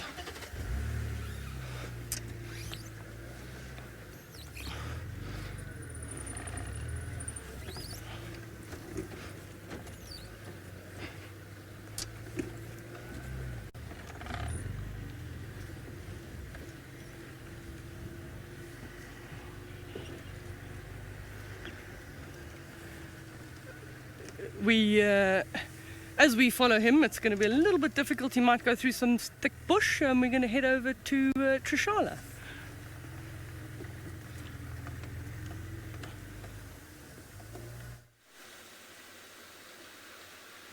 Well, best of luck getting through that thick bush.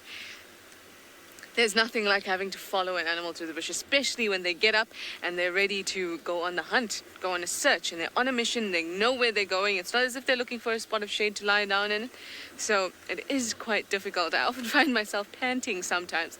Remember once I followed Hosanna through a half-hearted attempt to catch a scrub hare. But even that, a half-hearted attempt for a scrub hare, got me panting because you had to... turn this way, no, turn this way. Oh, there's a stump there. Oh, he's out of sight. It can be crazy. But I'm sure Deirdre will do just fine. Well, I have confirmation that the dogs have crossed into Buffelshoek, which is another area just north of us that we can't go and drive onto. So, unfortunately. But you know, with dogs, they go back and forth so often, and they can be tomorrow in the sunrise safari, they may very well be back, which would be cool.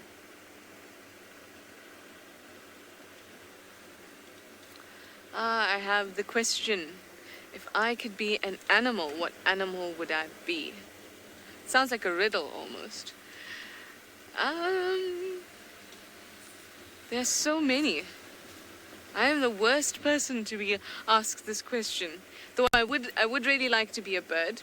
Which bird? I don't mind too much. But I would really like to be a bird so then I could fly. But then I'd also really like to be a spider. Because I just think that would be amazing. Have many eyes. Like, as you guys know, I wear contact lenses, so imagine having 8 eyes that all work perfectly. That would be amazing. Although I don't think I'm so keen on the hairiness or the 8 limbs. For our Halloween party at camp last year, I came as a spider. I did. That's how much I like them. A green pea spider, that would be cute. I like the green pea spiders. No, I think I'd make a good spider. I would. And then I'd be able to build my house out of myself. Your expenses would be so low.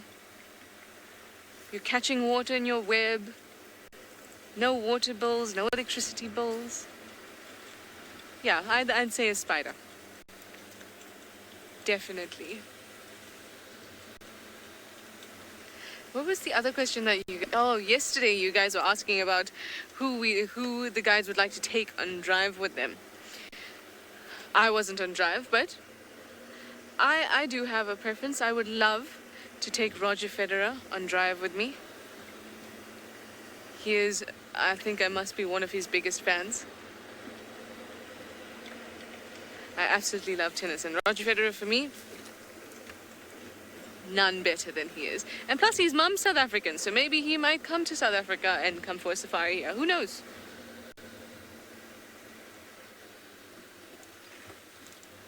And Jamie answered David Attenborough, but slightly on the fence, and I must say I totally agree with her. I would love to have David Attenborough as well, but totally on the fence, because I'd feel so much pressure to have everything perfect. Even though I know that he's like, almost like that wonderful, gentle, giant uncle. But I'd feel so much pressure to get everything perfect. So I'm going to stick with Roger Federer. Hopefully he'll come along and visit and I can take him on drive. Then we could play some tennis. That'd be cool too. So we were looking for a few tracks, leopard tracks to be exact, that Jamie had said that she had seen along that road that we were just on. But now with the light being so poor, I couldn't see too much.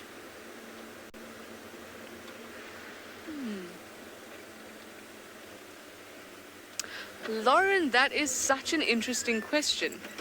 You want to know, in light of St. Patrick's Day, if there are animals besides birds that have green in them.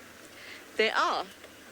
And green is a really, really interesting color or interesting pigment in nature, because green is not particularly prevalent. And it's not particularly prevalent because the pigment associated with green is not common.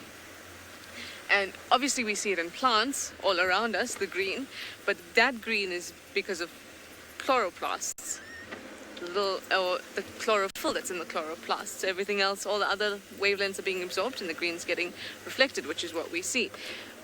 And the same applies for birds. Birds don't usually contain a green pigment besides taracos, which are a certain type of bird. So besides taracos, none of the other green birds that you would know, like a green pigeon, actually contains green pigment. Just like a snake and other reptiles that have green in them, or like the green pea spider. That is not actually pigment. Those are different layers that are creating that color. And in the reptiles, it's particularly interesting because you have sort of 3 layers of cells in their skin or their dermis, and they have melanophores at the bottom, and that creates the darkness or the lightness, depending on whether they constrict it or make it big. And then you have sort of an iridescent cell, which will reflect the light in different ways to create different colors. And then you get your chromatophores, which are another set of cells, and those cells have red and yellow. And then a combination of those are used to create green. Green is not actually a pigment that is available in many, many animals. So I think it's actually quite a strange thing to think about, especially when you think green is so common for us. And I love green, I really do.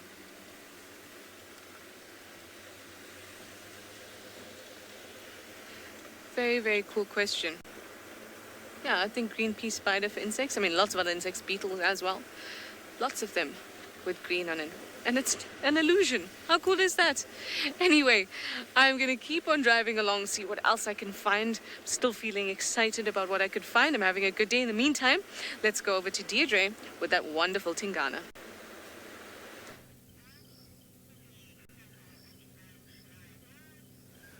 So there's the Duke of the North. He's Duke of Juma, sorry. He's basically been walking slowly and leisurely up the road, doing his nightly business, scent marking on the trees. Smells just like popcorn, but definitely not the same kind of popcorn that my dog Bella likes. This is exactly the smell of freshly popped popcorn is what the male's urine on the tree smells like. So obviously Tingana's been busy drinking quite a lot of water. That helps. And he's now taken a complete left turn. So he's walked all the way on the road to take a left turn. So obviously he didn't feel like walking through the block, through all the grass. He's walking on the roads. That's typical for them because often they use the roads as their territorial boundaries. So he has been marking, and we just keep following him. Now that he's warmed up a little bit, it seems like that limp is gone. Walking a bit more comfortably. Oh. So here, quite likely a scent mark again. You see they're just kicking back. They've got scent glands between their feet, so that also allows them to leave scent on the ground.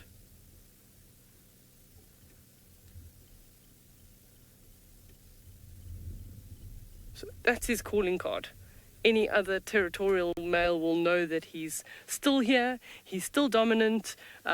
If they want to pick a fight, he's here and he's ready.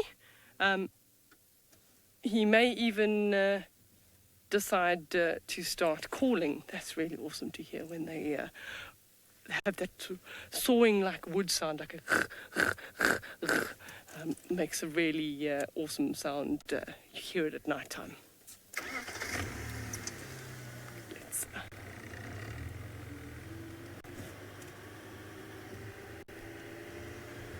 That calling card that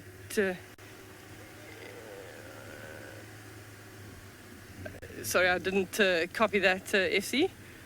We're hoping that Tingana is going walking towards a kill, but he seems to be taking his time about it, so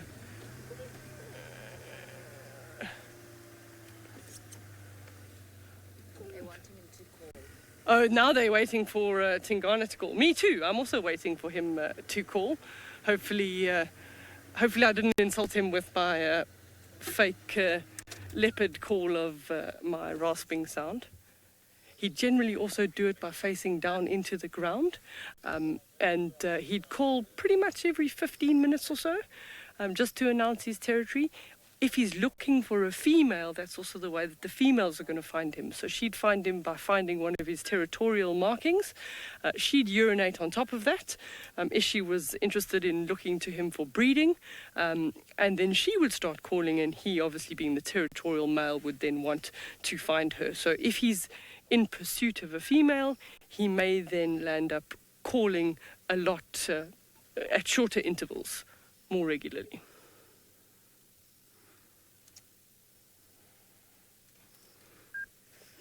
Shall we follow him?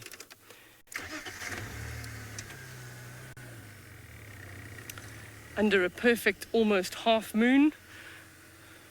It's already starting to get dark. He's going to a tree, so he might actually lift his tail now and scent mark against the tree. I doubt he'll climb the tree. He generally would do that if he's got the kill up there, and I don't see it in that marula. Oh no, he just did a quick scent mark and he's on the move again. So territorial males like him, they can have very large territories, over 10 square kilometers, generally based on the prey availability as well as the competition. So as he gets older, you might find he gets squeezed by other territorial males into a slightly smaller territory, but he has his territory he'll defend from other males, but he has multiple different females that'll live within his territory. So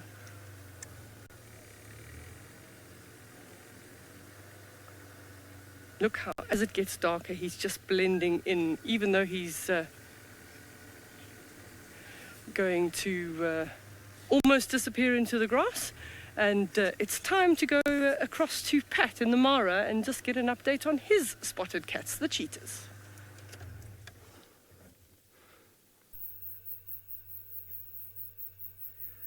Well, it may be St. Patrick's Day, but it also is just Patrick's Day. What a incredible day this has been. It actually started out even this morning. Nikki and I were studying in the studio, or working in the studio. I'm sure you, so at least some of you are aware of the studio. And two variable sunbirds came and sat right in front of us on the window. So we were less than a metre, less than 3 feet away from them, perched up, sitting there looking at very beautiful. Then the lion hunt, and now some cheetah as well. So James Richard to the rescue. He has told us that this is Nasarina, which is Kakenya's daughter and Naratoy's sister. Nasirian, that's the one. Nasirian. Now, it seems like it's not a cub that she has, so I was expecting a full-blown young cub, but this one seems to be around 1 year old, maybe a little bit less.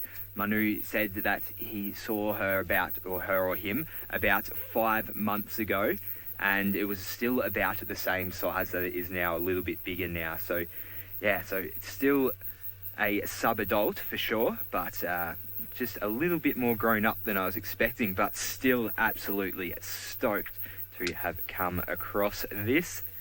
And they are obviously keeping guard of a carcass, so they must have made a kill. And I wonder if the young was involved in helping out with the kill, or whether Nasirian did just do it herself. Oh, there we go, there's a jackal waiting patiently for them to move off so it can come in and scavenge. I'm actually wondering whether anything else is going to come in over the course of the night as well. We obviously saw earlier that Nasirian was being very protective of the carcass and of her young, keeping those jackal at bay. Now, standing proud, having a bit of a lookout.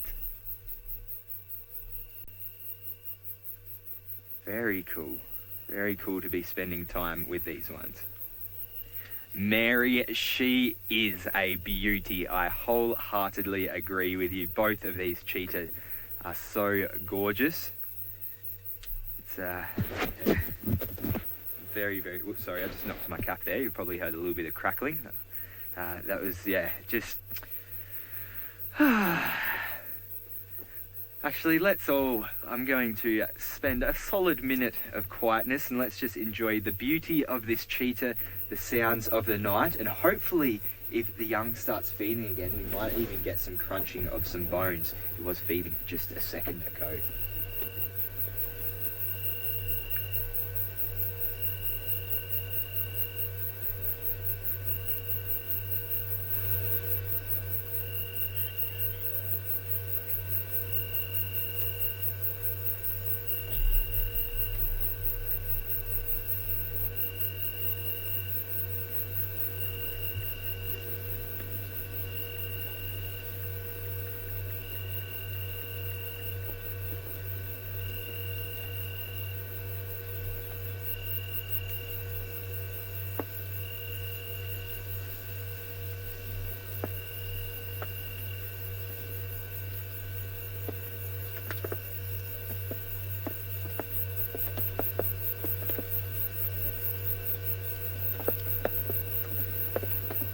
just trying to get a little bit closer with my head and therefore my microphone to see if we can get the sounds of the eating.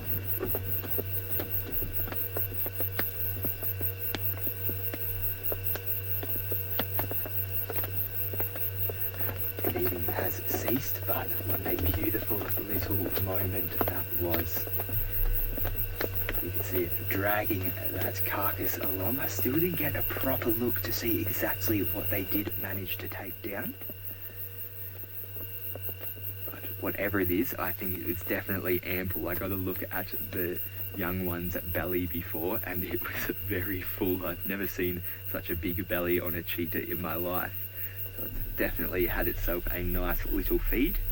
I actually read the other day an average adult cheetah will eat, I think, about 2.6 kilograms of meat in a sitting after a kill. So that's in pounds, about 5 to 6 pounds, maybe a little bit more. Jackal's still hanging on the outskirts, waiting for their chance to come in and maybe steal a little bit for themselves.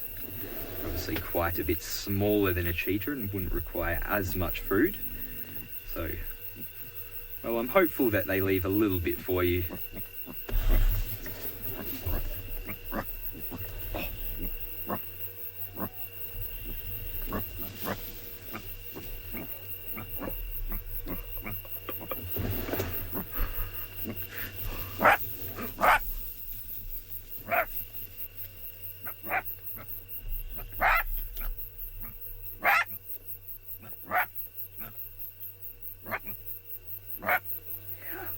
Is this? This drive just keeps getting better and better. That was a nice little interaction.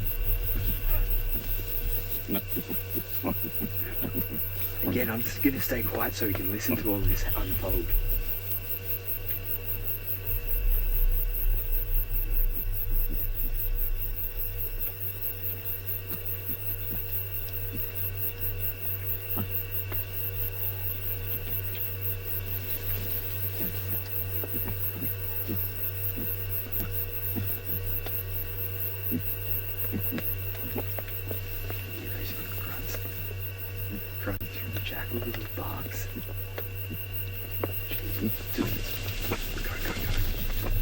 You tell him.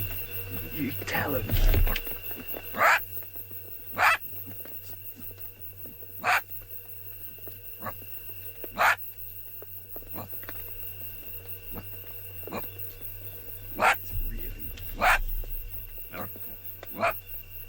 Yeah, let's do an unscheduled here. This is a very cool sighting.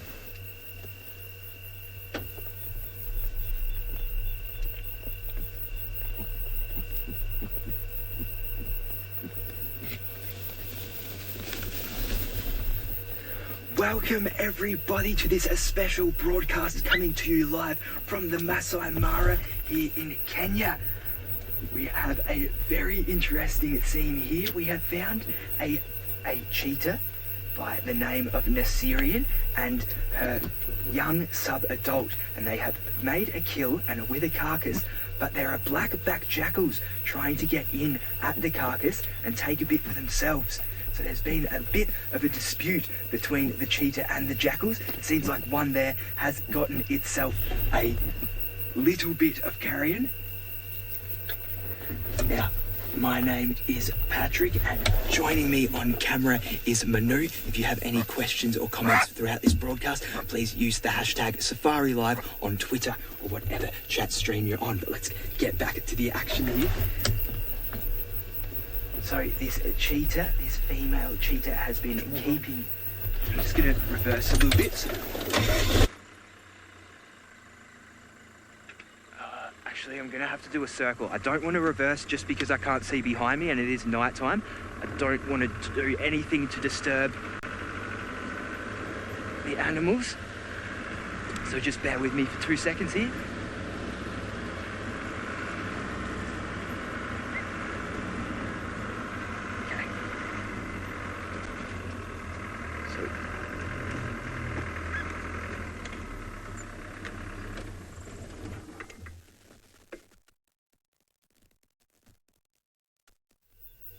seems like the cheetah may have retreated off the carcass.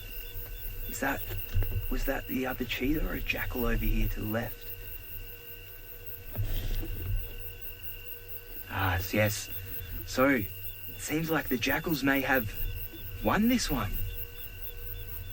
The cheetah have moved away now. I'm just going to get my flashlight out and see if I can relocate the carcass to see if there is... Yeah, okay, so just to my right, we can see the jackals have managed to get themselves in. Wow. Incredible stuff. Absolutely incredible. So don't feel bad for the cheetah. They did get their fill. The little one was snacking away for quite a while there. How crazy is this? Well, accolades to the jackals for pulling through and pushing those cheetah off. The mother was doing a great job of keeping them away. We've been with this carcass for about 20 minutes or half an hour, and the jackals had made a few attempts to get towards it, but every time they got chased off. It looks like there may even be a little bit of dispute amongst the jackals themselves.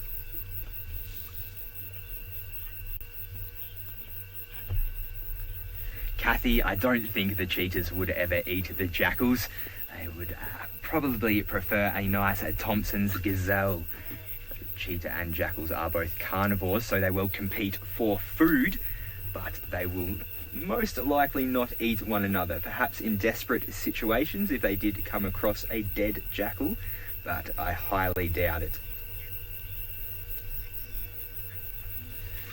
Kristen, that is very likely that all of that commotion and noise made by the jackals could bring in other scavengers. It may have been heard by some hyenas. And yes, I do think that it may, throughout the night, have attracted some more attention. And so it will be interesting to see what does unfold over this carcass. There may be, as I said, some bigger hyenas come through to chase the jackal off, but I didn't get to have a good look at the carcass, so I wasn't sure exactly what it was. I'm guessing it is a small antelope of some sort. So perhaps it might just be enough to feed the jackal, and it was pretty well fed on as well while we were with it. But yes, there is every chance that the noise could attract other scavengers throughout the night.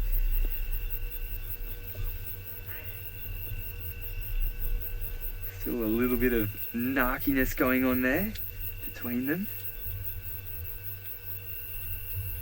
I'll just move up towards the carcass a little bit so we can try and get a better look at what is happening here.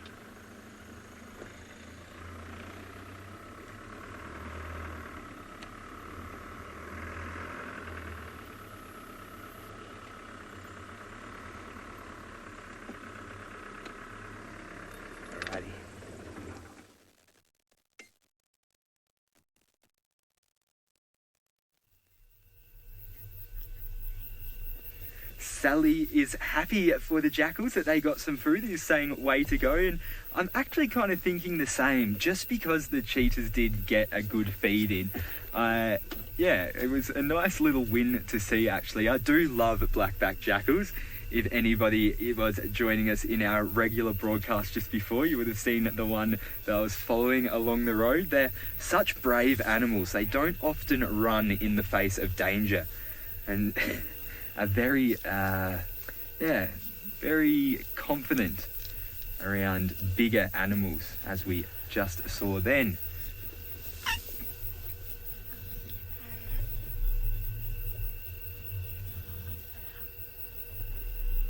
We have one that's just scampered off. I'm just going to have a quick look and see if I can see if the cheetah is still inside. Okay, so they are over there. Alrighty, well,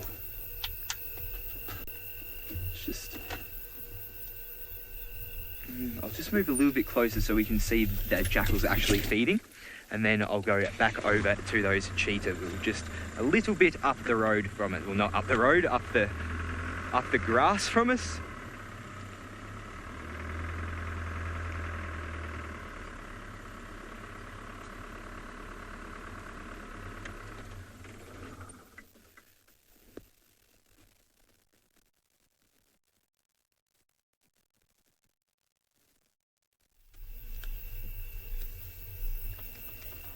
Lynn, yes, so cheetah are very wary of other predators and definitely don't want them to be injured. So cheetahs really do rely on their body and their speed. Oh, I'm just going to stay quiet while this dispute is going on.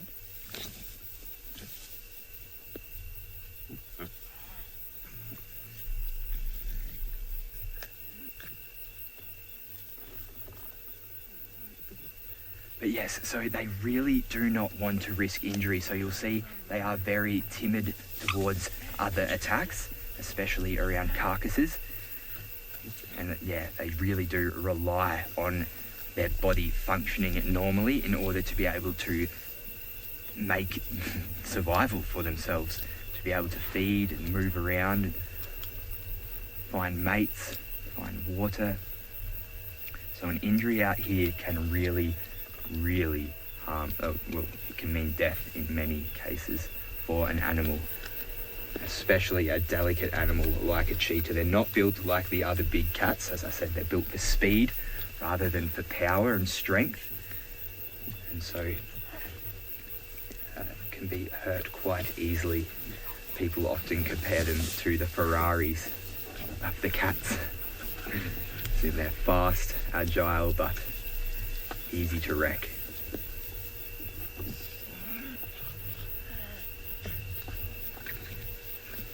So I can see those horns now. This definitely, it does look to be a Thompson's gazelle. It is very cool to watch, everyone. It's been a great day today for me. We've had lion hunts, elephants, giraffes, and now this, the cheetahs and the jackals. And the jackals are taking over the carcass for themselves. Absolutely unbelievable stuff here in the Maasai Mara of Kenya. So yeah, that definitely, it does seem to be a little gazelle. And I was wondering earlier on whether both the cheetahs were involved in the hunt or whether it was just the older and more experienced mother that took it down. When we did first arrive, the young cheetah was feeding on it.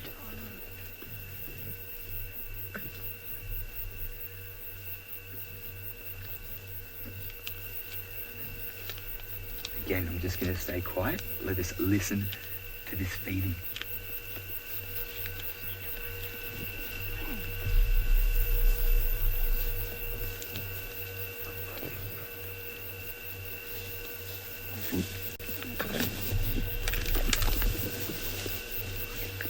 Oh, so hyenas come in. Hyena has come in. So, as I was thinking, hyenas come to take over. 2 hyenas now. Oh wow, this is escalating even further.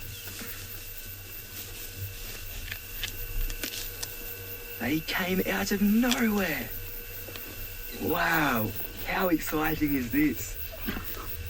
Jackals are still trying to get back into it, but those hyenas came in like a ton of bricks. Just took over completely. Wow. So this does just highlight the animal that makes the kill isn't necessarily the only one that feeds on it. There'll be a long list of other animals that will come in, as hyenas and jackals and vultures as well. And then, of course, the decomposition phase. It's the whole circle of life, isn't it?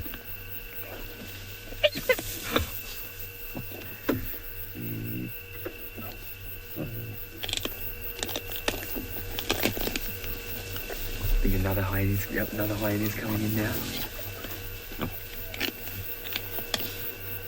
Yeah, the snapping of those bones. Hyenas have both very strong jaws and very strong digestive systems, so they can often crunch that bone right down.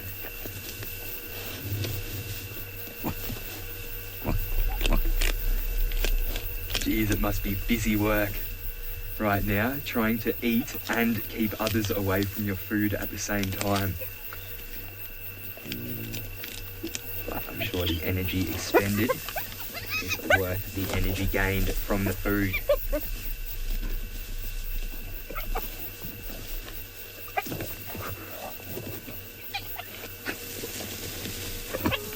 What a scuffle this is.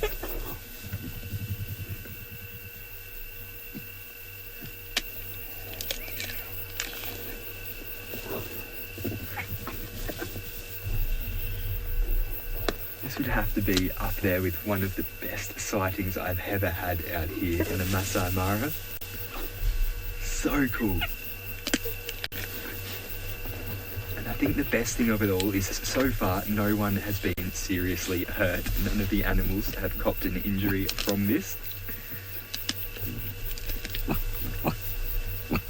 But it's not over yet, having said that. Jackals are still trying their hardest to get in. Hyenas are doing a good job of defending. Lorena, yeah, same. I do love that jackals are so brave as well. It's so cool to see such a small animal stick up for themselves. It reminds me of the damselfish, which are these small fish underwater that will aggressively defend their territory against anything, even big human divers. They will come and charge them, even though they're probably no longer than 10 to 15 centimetres, so about 5 to 7 inches long.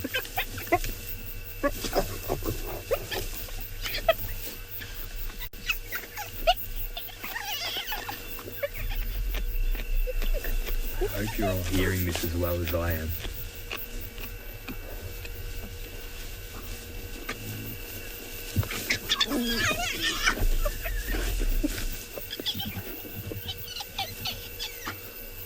Oh, we've got some little hyena cubs coming. Oh no, perhaps it's not. It's a bit smaller, but yeah, perhaps maybe. Oh yeah, it still looks quite young actually. It's got all of its spots there. Nice fur coating. It does seem to be a sub-adult there, that hyena. Get in there, son. Let's see if you can grab yourself a little bit more.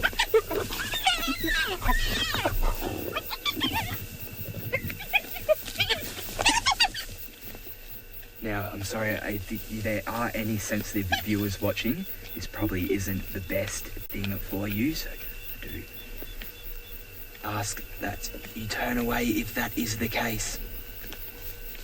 This is just nature though, and how things unfold out here.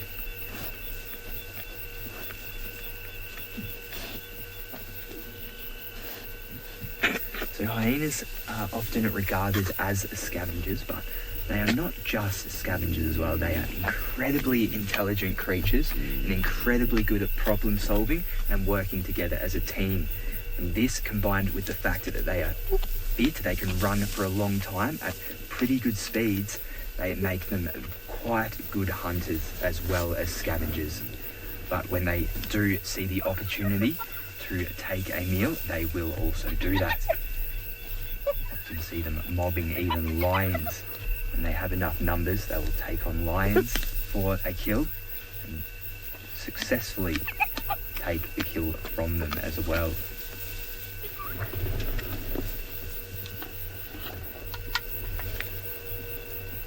Just scanning again for the cheetahs. So the cheetah are nowhere to be seen now. Everybody's saying they're loving hearing the noises though, so again, I'm just gonna let you all enjoy it.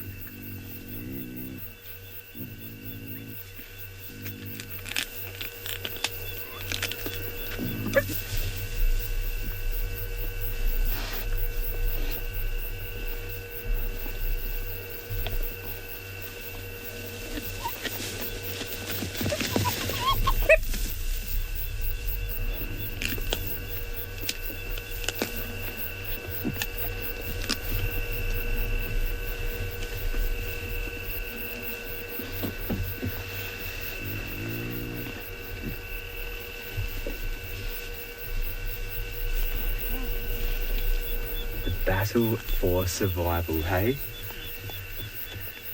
Everyone, everything, just doing whatever it can to keep itself alive. Still, just can't believe this. It's so cool.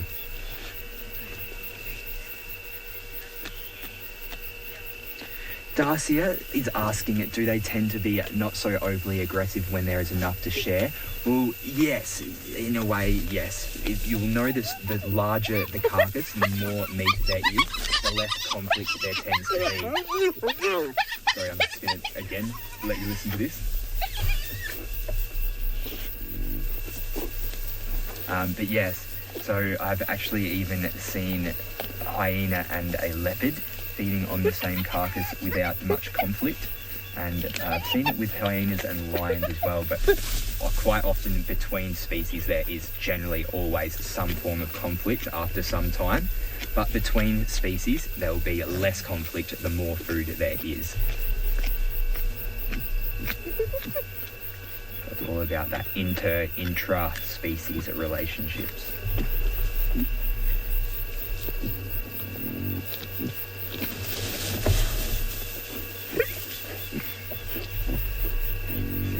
Just so cool to watch. It's almost like watching a game of sports, isn't it? You know, both teams trying to use tactics.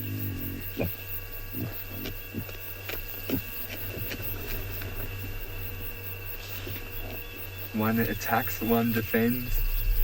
And the prize, well, a bit of meat in their tummies. Looks like the jackals on the left may have separated a little bit of carrion, or maybe they were, perhaps they were just sniffing around.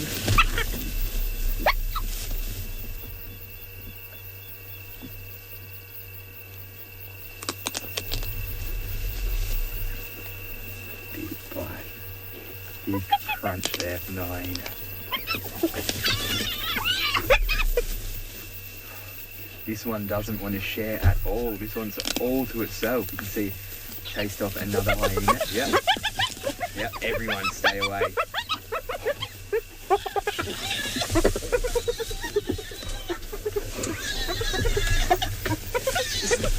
Happening all around the car right now. So absolutely crazy.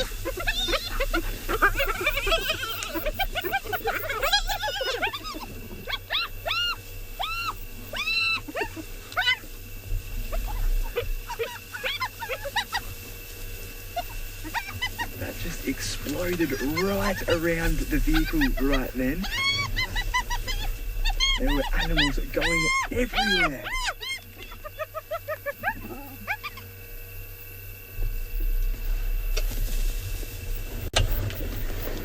How incredible is this? So we came here expecting maybe to see some cheetah, and boy oh boy, have we gotten a whole lot more than just that. We had a whole feeding frenzy.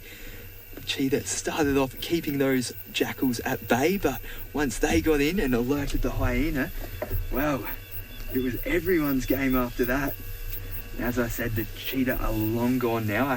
Can't see them anywhere around. And so it's just down to the jackals and the hyenas. Oscar's saying it sounds like his kids during dinner. Yes, well, I grew up in a family with 4 boys, and I can definitely agree with that.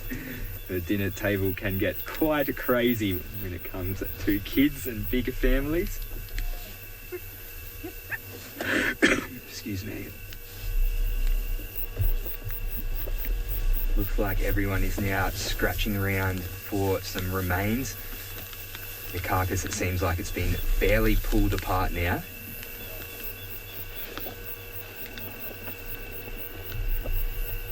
And yes, as I said, being in a family of 4 boys, I know what it's like to defend your food whilst also trying to eat it at the same time.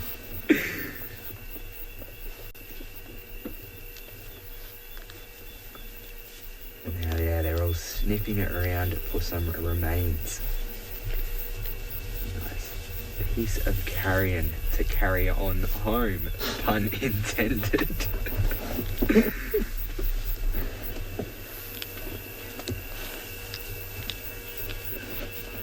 Marcy wants to know whether these jackals are related to the dogs because they sound the same. Well, yes. So they are part of the caniforms order, which is all of the dog-like ones, and then there is the feliforms, which are your cat-like animals. in the carnivora. Perhaps, no, it's a suborder, sorry, it's suborders. The two are suborders, and carnivora is the order. And in the class Mammalia, while we're going up the taxonomic tree there.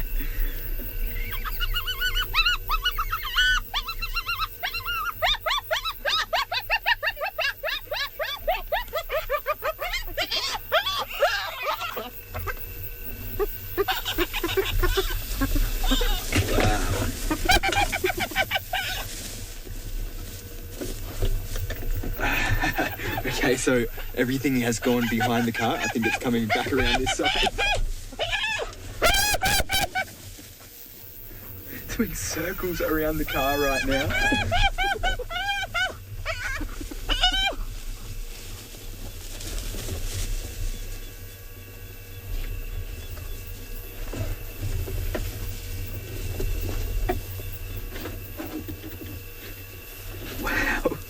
Just when I thought it was starting to die down.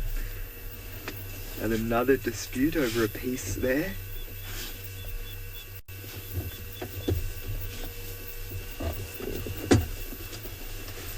And it's still the action continues. Wowee. It's really, really interesting. Just to see the dynamics around the carcass.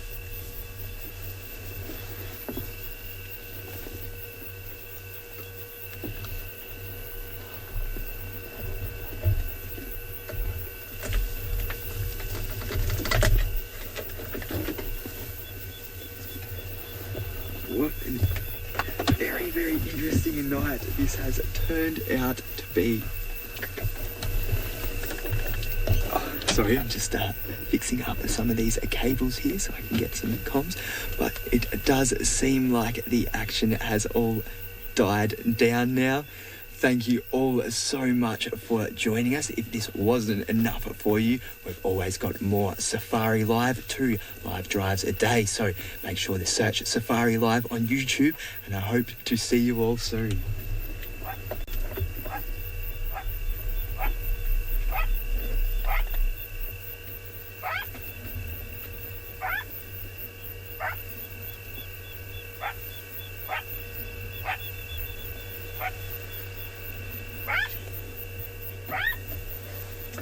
Welcome back, everyone, all of our regular viewers. What? That is all I can say right now.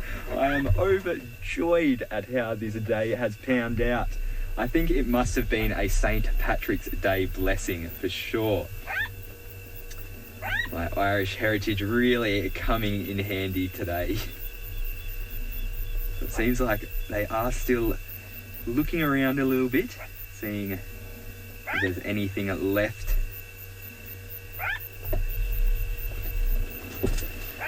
Well, now that everything has died down here, I'm sure we can all start to unwind with a bit more of a peaceful sighting.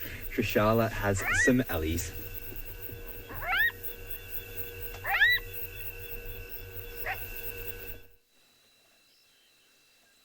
Yes, definitely. Geez, Pat's heart must be beating so fast.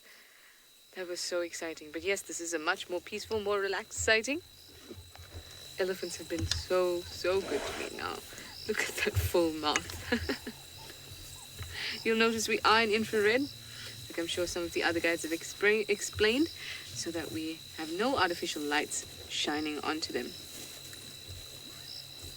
So they're completely in their natural environment. Oh, there we go. Reach up with your trunk. Oh.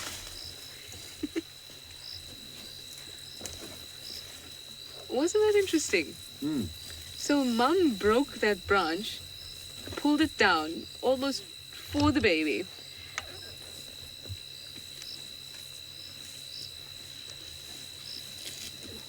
So cool. Can you imagine being in the darkness like this, and you can hear the shuffling and breaking of branches and grass? can imagine it'd be quite scary, especially if you hear this big thing coming up behind you. Even it's really dark now as it is, and when we came up towards them, I saw them in front of me, but I had to take up my spotlight and check behind and the sides as well, because you will never know if they're lurking just behind the bushes. We also had some whooping. The hyena was calling not too far from us. Stink bugs, they are everywhere. And now I can smell it. In fact, would you like to see a stink bug? I wonder if you'll be able to. Let me put him there. Oh, no, he's run off just as soon as I decided to show him to him. Where are you? I can smell you. It's the most horrible thing. I've even had one in my mouth. Oh, did you hear that?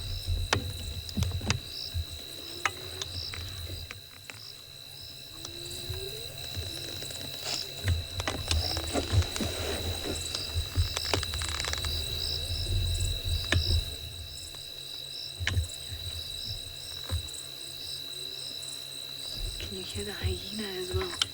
And one is whooping and the other one is responding.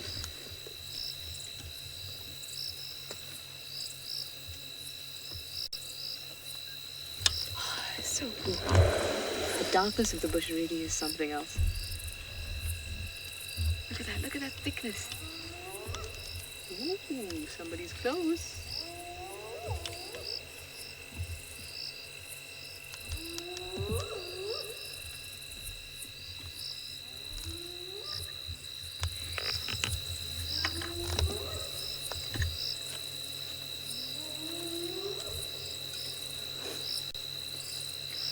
So cool. Let's see if you're close by.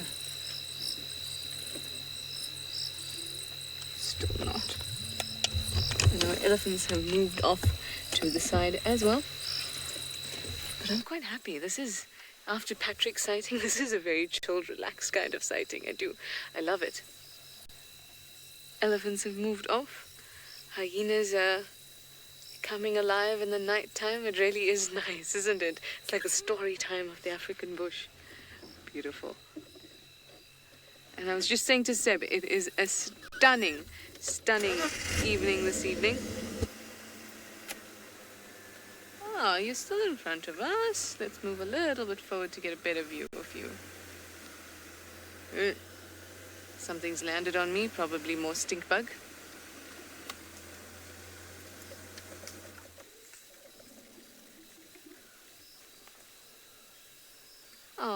Oh, there's a tiny one. Look how they're standing together, almost like a puzzle.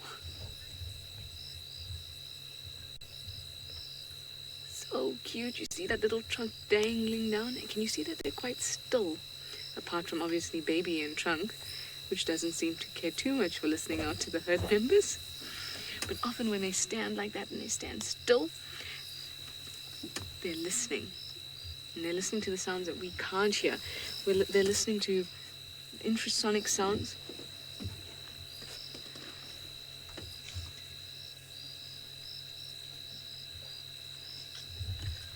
Beautiful. Hey guys, going for a nighttime stroll. Oh, I like that. Now, can you see that? The legs picked up just a little bit. They're listening, they're concentrating. They're unsure what they want to do next. There you go, guys. Move off comfortably. And reach up. Absolutely stunning. We've had such an amazing drive. Absolutely amazing drive. Elephants, wild dogs, cheetah, jackal, hyena, and of course, Tingana. Always a pleasure. Well, it's that time. Thank you so much for your questions and comments. And remember to join us again for the sunrise safari tomorrow morning. Thank you and bye-bye.